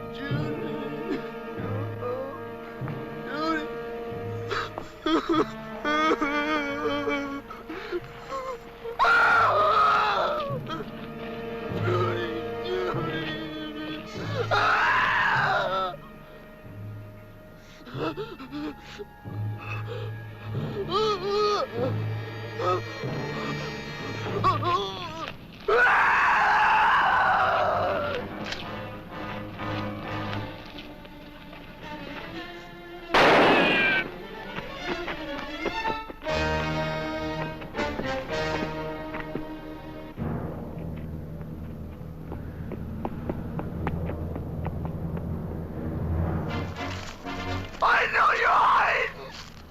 I'll find you! I'll find you! I'll kill you! Ah!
Rogers. Welded short. Simmer on third.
there are lots of good seats here for you fans who enjoy the Dodgers and the Redlegs. If you're close by, won't you come on down? You'll enjoy it here at Dodger Stadium. A gorgeous day, shirt sleeve crowd, everybody having a wonderful time. Okay, we're set to go. The bases loaded, bottom of the first inning. Ron Fairley up there. Perky, the great pitcher of the Redlegs, set to go. He faces him. He has his sign. There's the windup. The pitch. Fairley belts it. Oh, what a smash. Frank Robinson is on his bicycle. He's going back. He turns and races toward the wall. Back he goes. Oh, it's a home run.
Tonight, my dear Maxwell, I'm ready to try my experiment on a human. Yes? In the morgue, there is a lethal gassed suicide. An ideal specimen.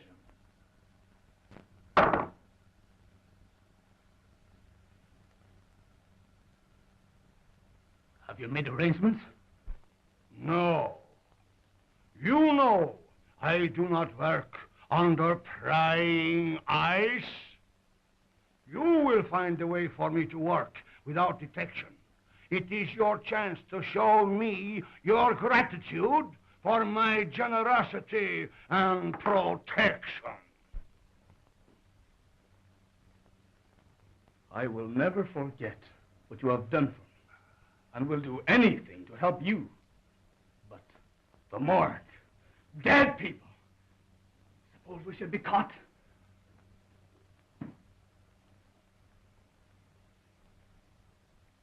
How many times have you told me of your impersonations? That you never had a chance? Maybe your art will serve you after all. You have seen the coroner? Why not impersonate him? No. That's it! No. Impersonate him. The time has come when you can repay me for what I have done. It's horrible, I tell you. Working on the dead. Trying to bring back life. It's not natural. You with your weird ideas. Haven't I stayed here and nursed dying dogs? Yeah. And even that miserable cat? And for what? For a measly roof and food. Because you took me in. When I was down and out. Once a ham, always a ham. You, an actor? But don't forget, my dear Maxwell, the police would be very glad to find you. I didn't mean I wouldn't. Of course not. In time, you may become a great man.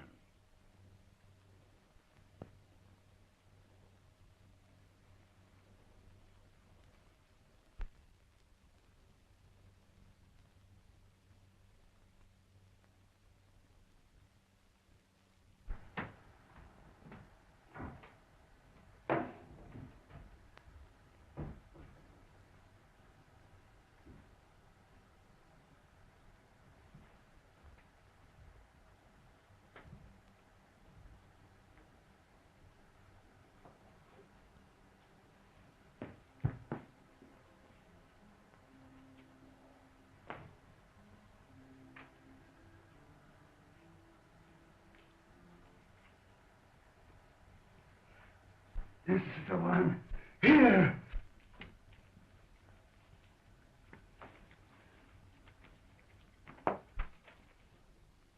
File number 26941. Maria Altura, 24, suicide. Carbon monoxide gas, not claimed.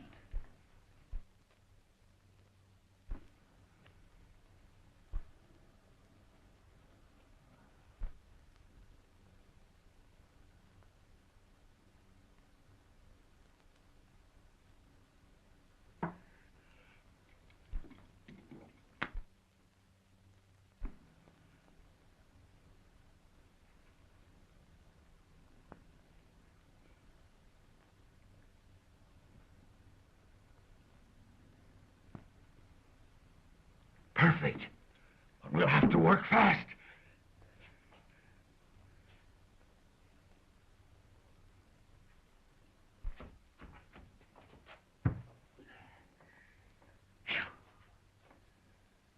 My gosh. Them stiffs is getting heavier and more of them every day.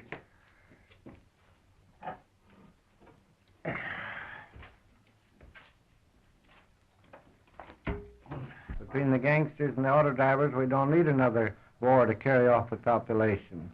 You didn't even mention suicides. They even got the coroner working overtime.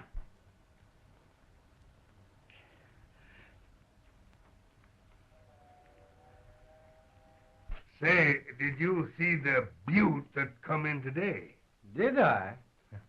She's the one that has the coroner doing the night work.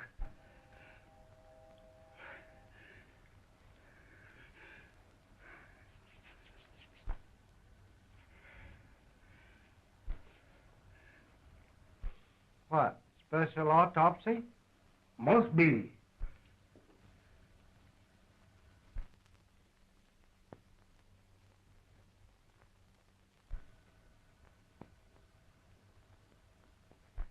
I wonder who that old Santa Claus is. I must get her out of here. She must have oxygen.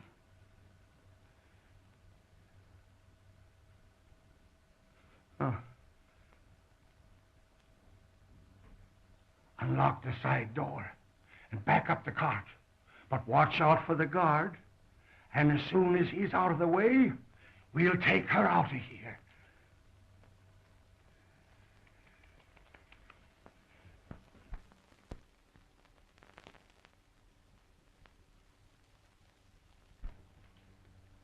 You say the corpse of the young woman has been stolen? Yes, and it sure has me puzzled.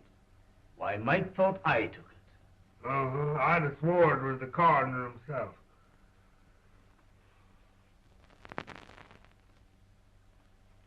There must have been a very strong resemblance. Yeah, he was a dead image of him. And talked like him, too. Oh, you talked to him? No, he was talking to some other old fellow there that looked like Santa Claus, as I said to Jake. He had whiskers and bushy hair, and his eyes was wild, and it must have been some other two fellows. Could you positively identify if you saw the party?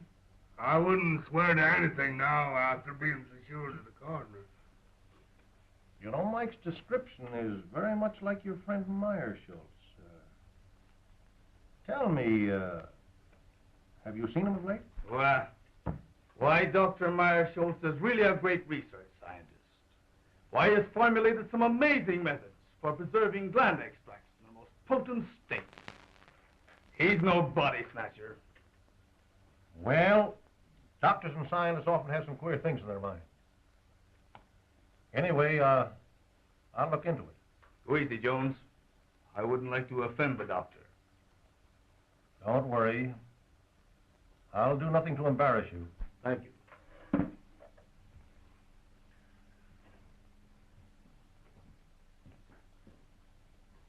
Captain, what'll I do about this?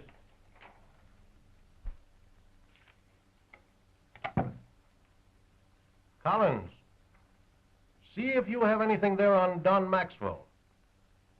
Last heard from in this city. Impersonations, vaudeville. Yeah. Okay, Cap. Let's see what we got in our files on Don Maxwell.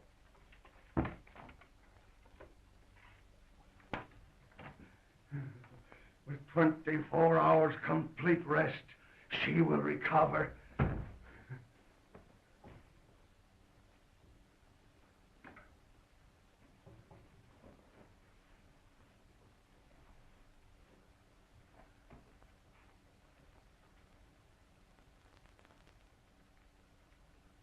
Think of it.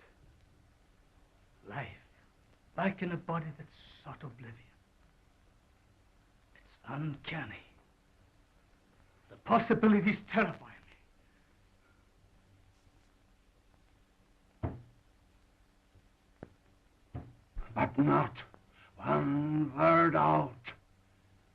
This is but a step. Cases like this has the element of doubt. What I want is a victim with a shattered heart. Yes, a heart that I can replace with this beating thing I have forced life back into. You will get me such a victim, Maxwell. It will be my supreme accomplishment.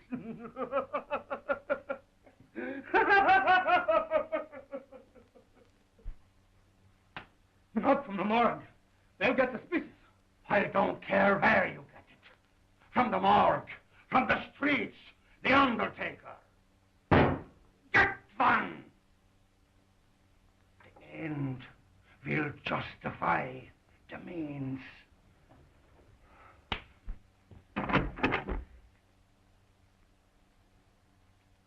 The undertaker, around the corner. That gangster shot today. Just the thing.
is it?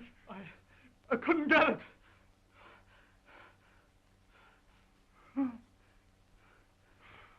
Coward!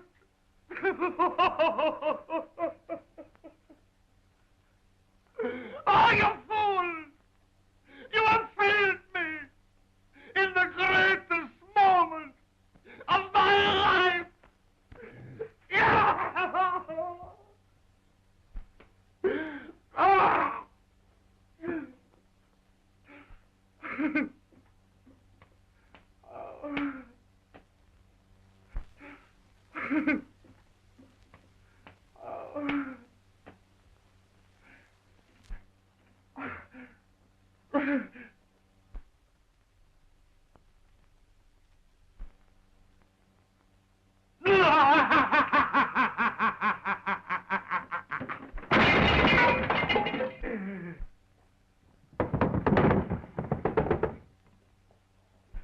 I have it. You know my powers. You have worked with me. You have faith in me. Here, take this. Take it and take your life, and I will give it back to you. My living heart shall beat in your body and will live again. Only think of it. You will live. You will live. Live.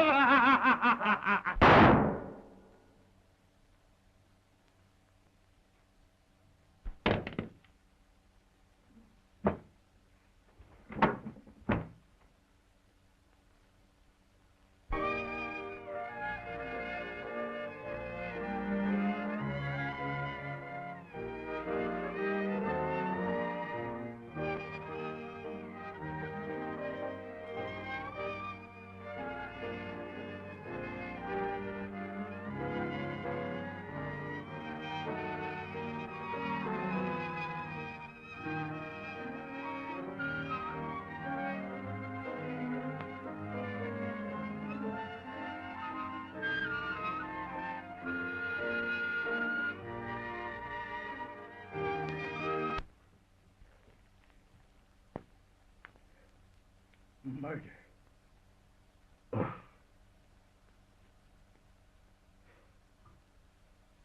Murder.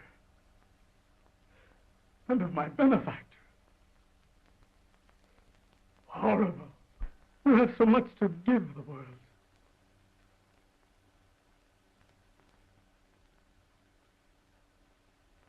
But has he?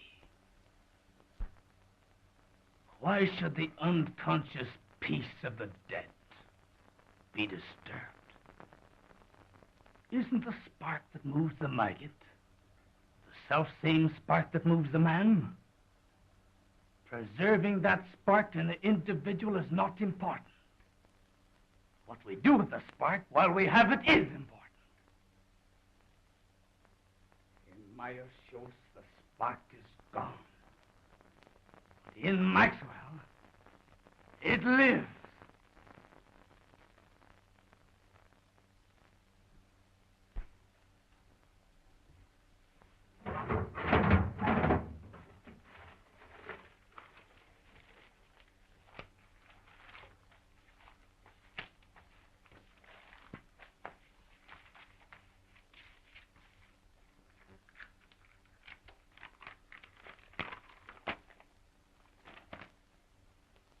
This may come in handy, but nothing to bring him back.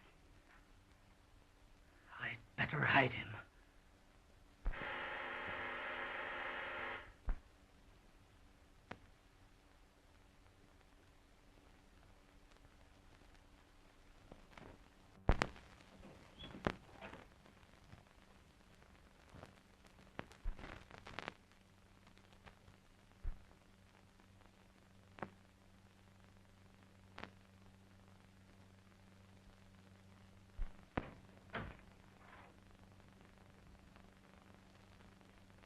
Dr. Myers-Schultz, please. He isn't here. How terrible. It's so very urgent. Will you tell him that Mr. Buckley is having positively alarming hallucinations? Why, he thinks he's the orangutan murderer in Poe's Murder of the Rue Morgue. Tell the doctor I must have some definite help. I'll go get him and bring him in. No, don't do that.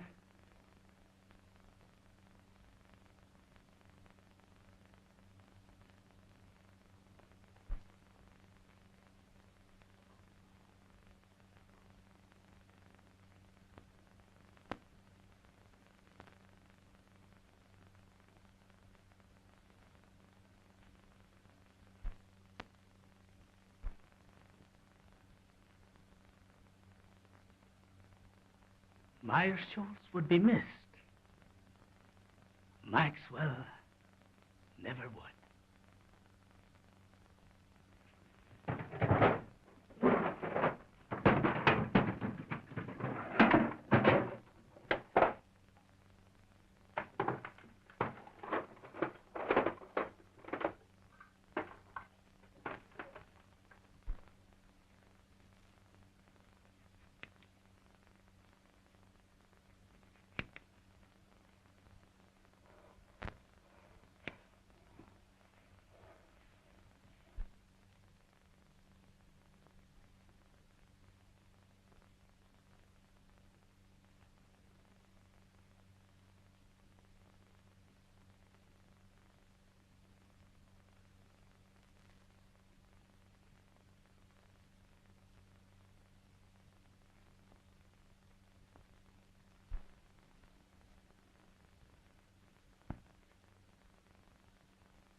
Not only do I look like Myers-Schultz, I am Myers-Schultz. I will be a great man.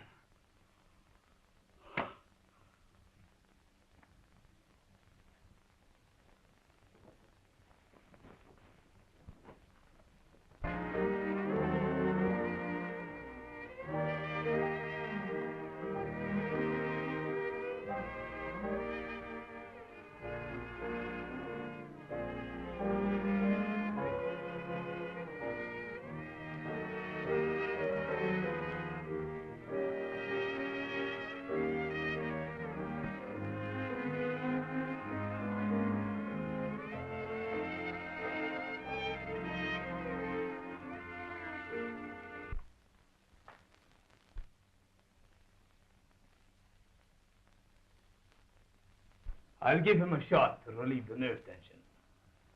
May help him. We'll try that first. Take off your coat.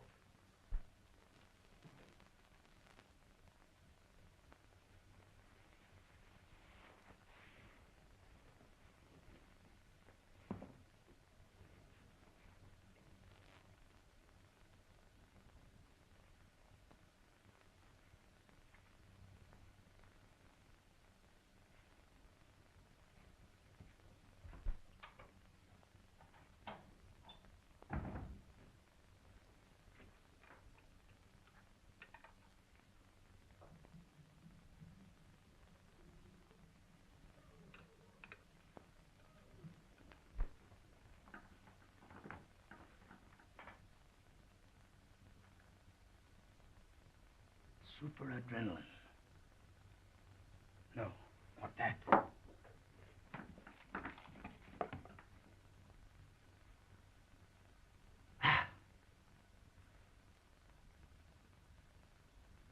Water. That will do no harm.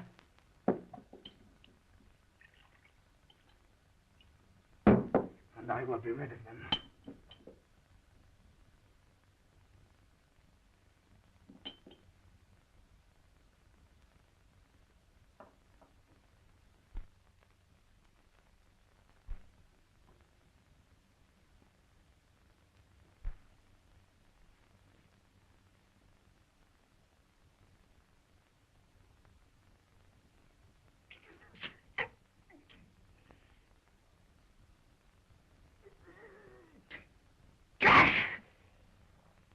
And now, you will feel better.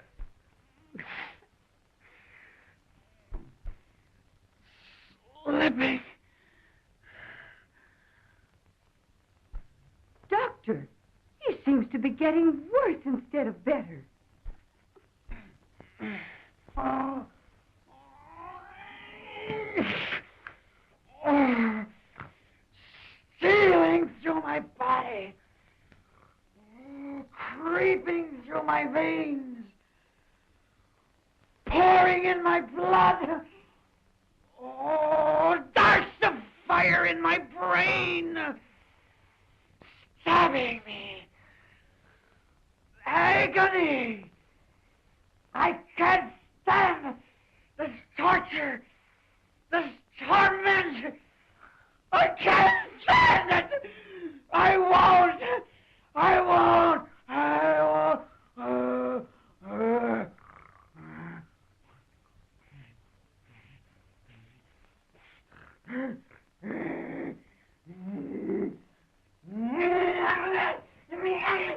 What was in that hypo?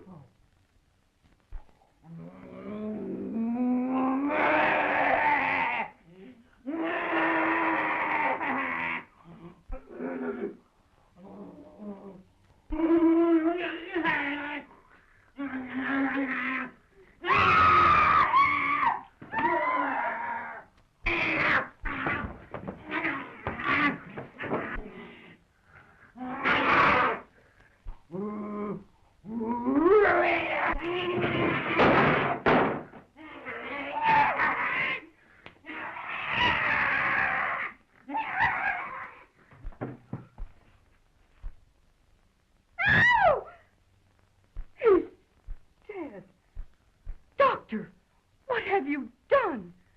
This looks like murder. No. Not murder. My assistant shot himself. Shot himself? When? Why, I only saw him an hour ago. Why didn't you call the police? No, not the police.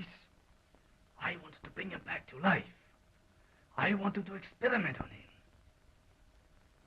In fact, I must. I can restore him. You shot your assistant just to experiment on him?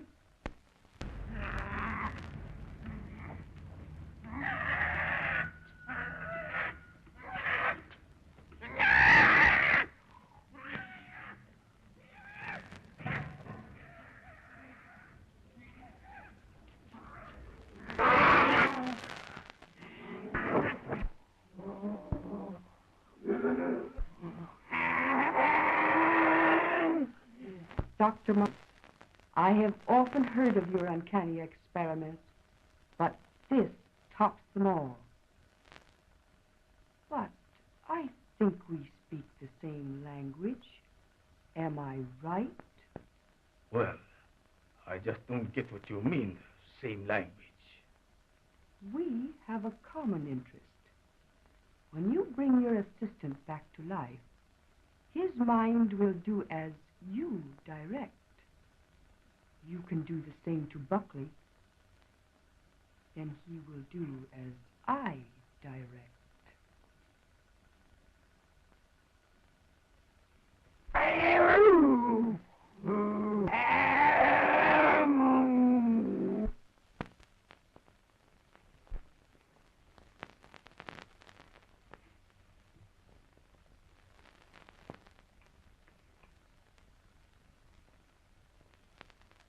Buckley saw that body.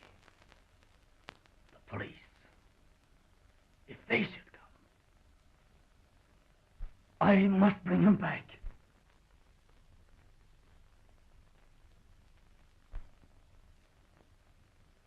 I'll find that formula.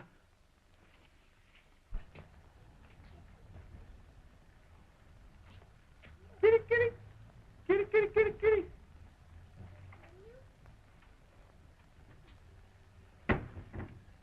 Oh, howdy, Doc. Say, a couple of my cats got away. You seen them anywhere? Of course not. What would I want with your cats? Oh, well, I didn't know. I thought maybe, you might use them for, well, some experiments or something. Me, cats? Never. Oh, that is, I think too much of Satan to use cats for experiments. Oh, well, that's what I thought, and...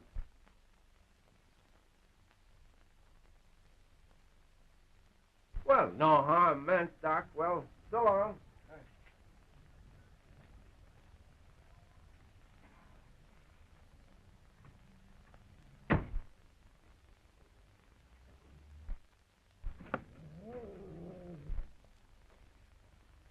What am I going to do? The police will be here any minute. I must dispose of the body.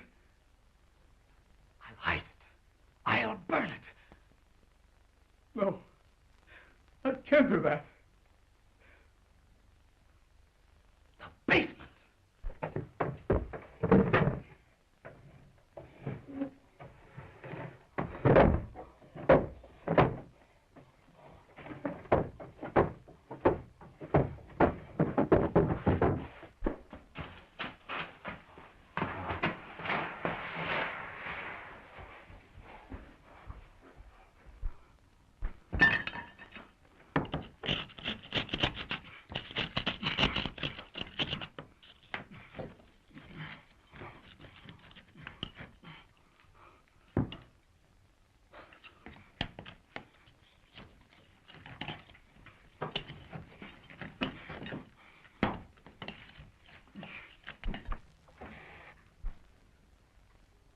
Satan,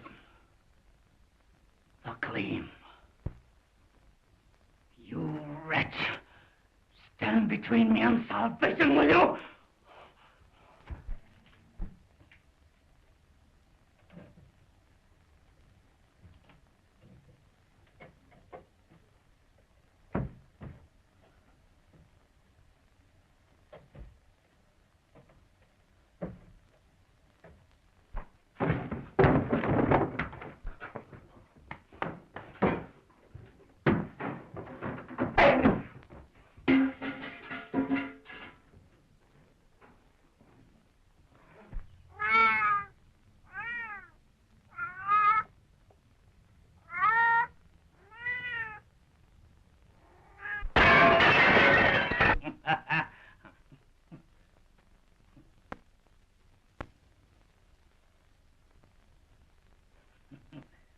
Why, it's not unlike an oyster or a grape.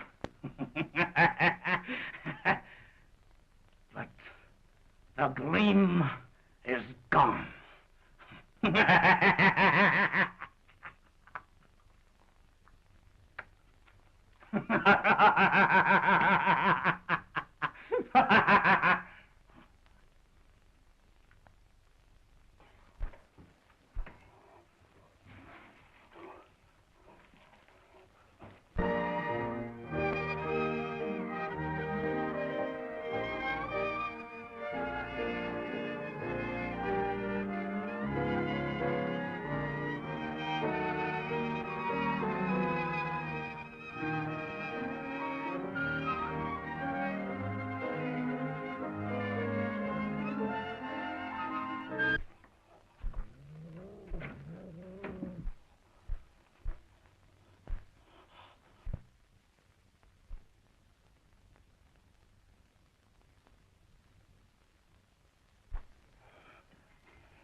Do you know Dr. Myers Schultz and his assistant, Don Maxwell?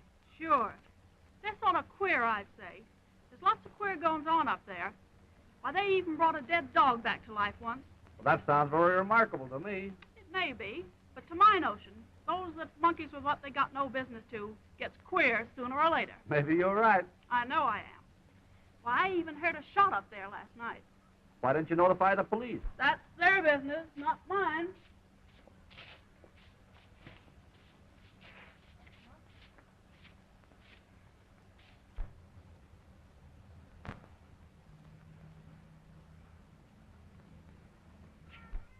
I understand from your neighbors that your cats are making noise at night. Dr. Marschultz has complained. Yeah, but he's been stealing my cats for his experiments. I know. I've been spying on him. How many cats have you? What's the matter, rats? Oh, thousands of them. Right here in my backyard. Thousands? Yeah, I got 1,000 cats, too. Want to see them? What's the idea? You sell them? No. It's my own idea. I'm in the business.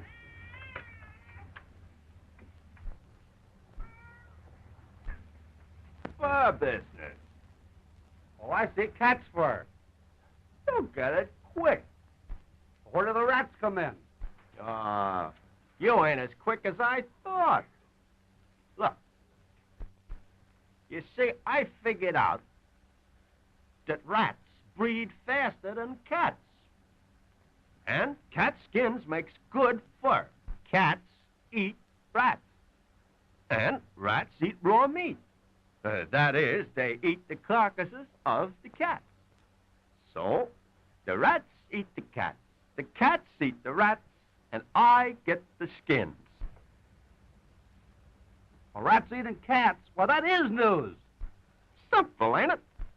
Say, by the way, did you hear a shot last night? Maybe. I don't know.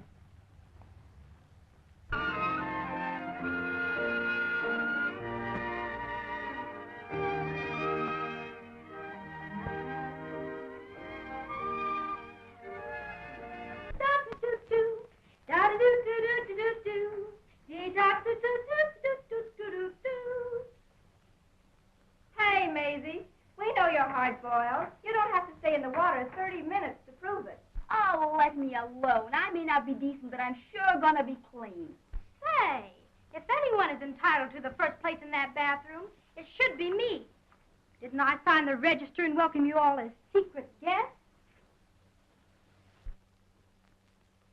If it wasn't for nervy little Alice, you'd all be sinking your weary bones into the soft recesses of some park bench with light, fleecy coverlets made by the great American press. Press? That reminds me, I have pressing business.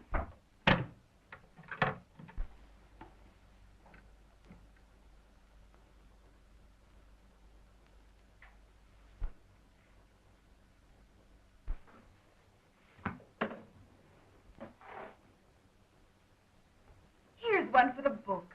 Sandwich man pounding pavements walks onto a wallet with 42 grand in it. I'd like to find that man.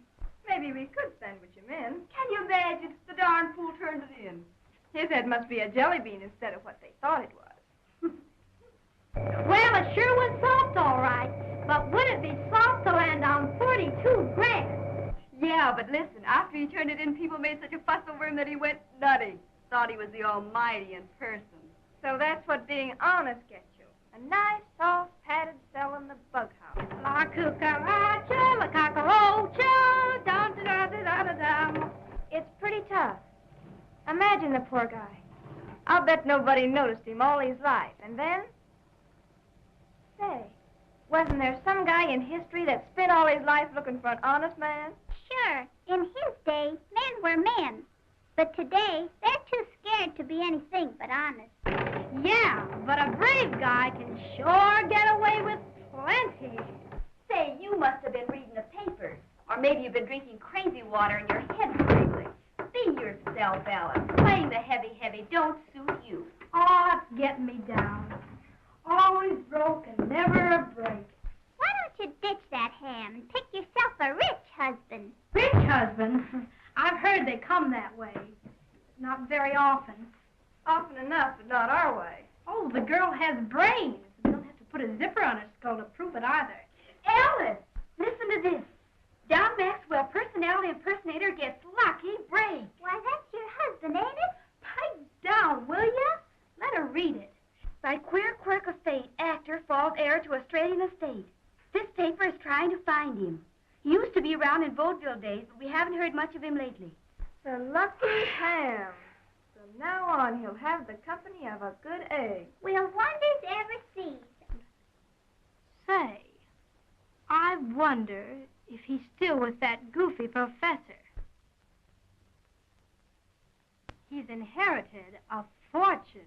You say a fortune? He never spoke to me of any rich relative. He hardly knew of them himself. I believe it was his uncle in Australia. I am certainly glad to hear that. I'm sure he'll be pleased. But don't tell him. You see, I want to tell him the news first. Oh, that's only natural. Mrs. Maxwell, your husband will be here at 8 tonight. All right.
It was in Meyerschul's eyes when he wanted to murder me.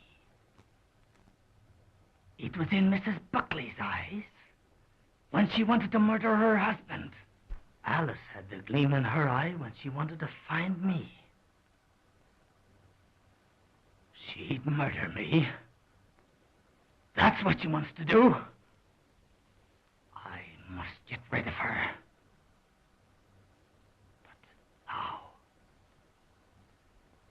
Mrs. Buckley. She will help.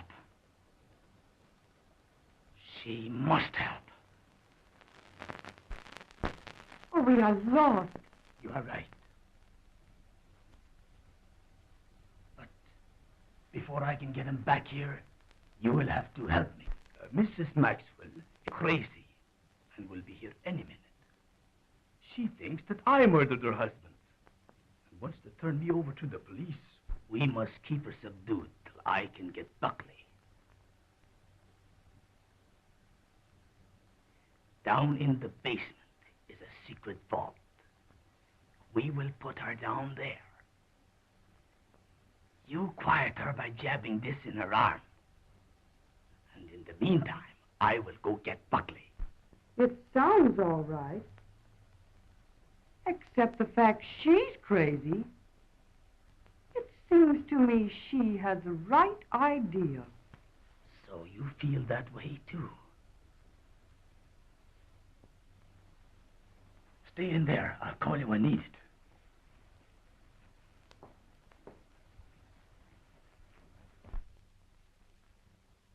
At last, I've really secured living for us. We can travel or anything we want. Then you knew of the inheritance? Sure. I've one little job to accomplish, and then we can leave together. No doubt you were surprised at this disguise? Oh, no. I wouldn't be surprised at anything from you. Now, honey.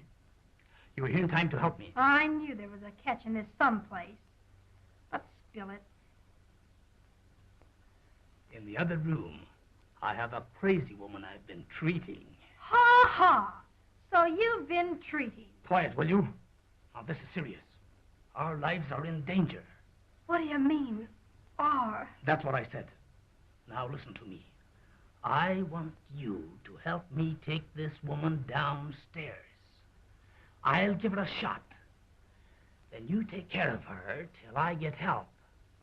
Well, how about me getting the help? She's quiet now, isn't she? Yes, but she'll break out any minute. She's not afraid of a woman. So if she happens to get wild, just shove this into her arm. Now keep it hid, and all will be well.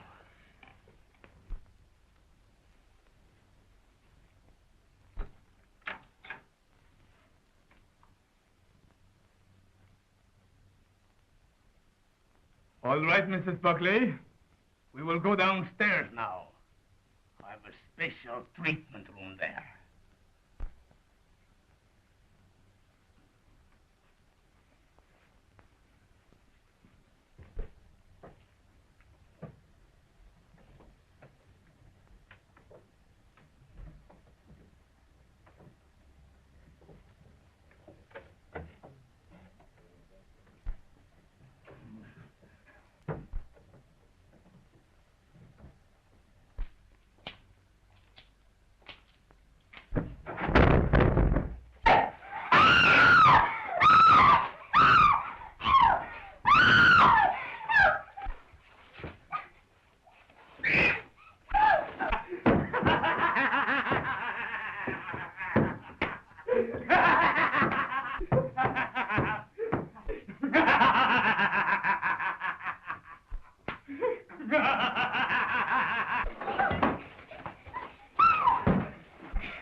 Look in that room, Parker. You come with me, Finney.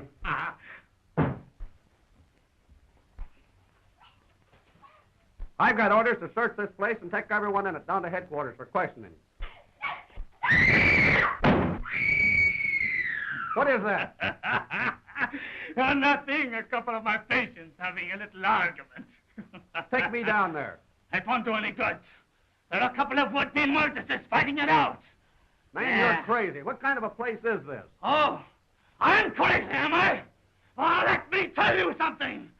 Those women have the gleam. No, you can take some time. Oh, that will be all. All right, get it going.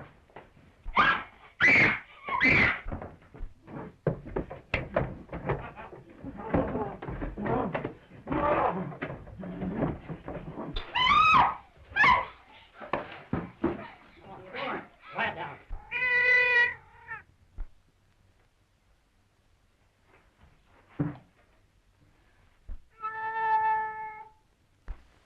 What's behind this wall?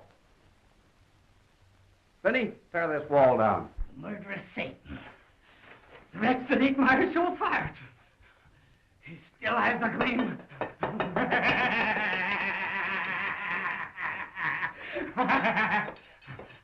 Why, he's crazy.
They drove me to it, I tell you. They drove me with hunger, with misery and humiliation. I only wanted to amuse, to entertain. But here I am, spent my life in perfecting an art that no one wanted. No one appreciated. I showed them Dr. Myersholz, a real impersonation.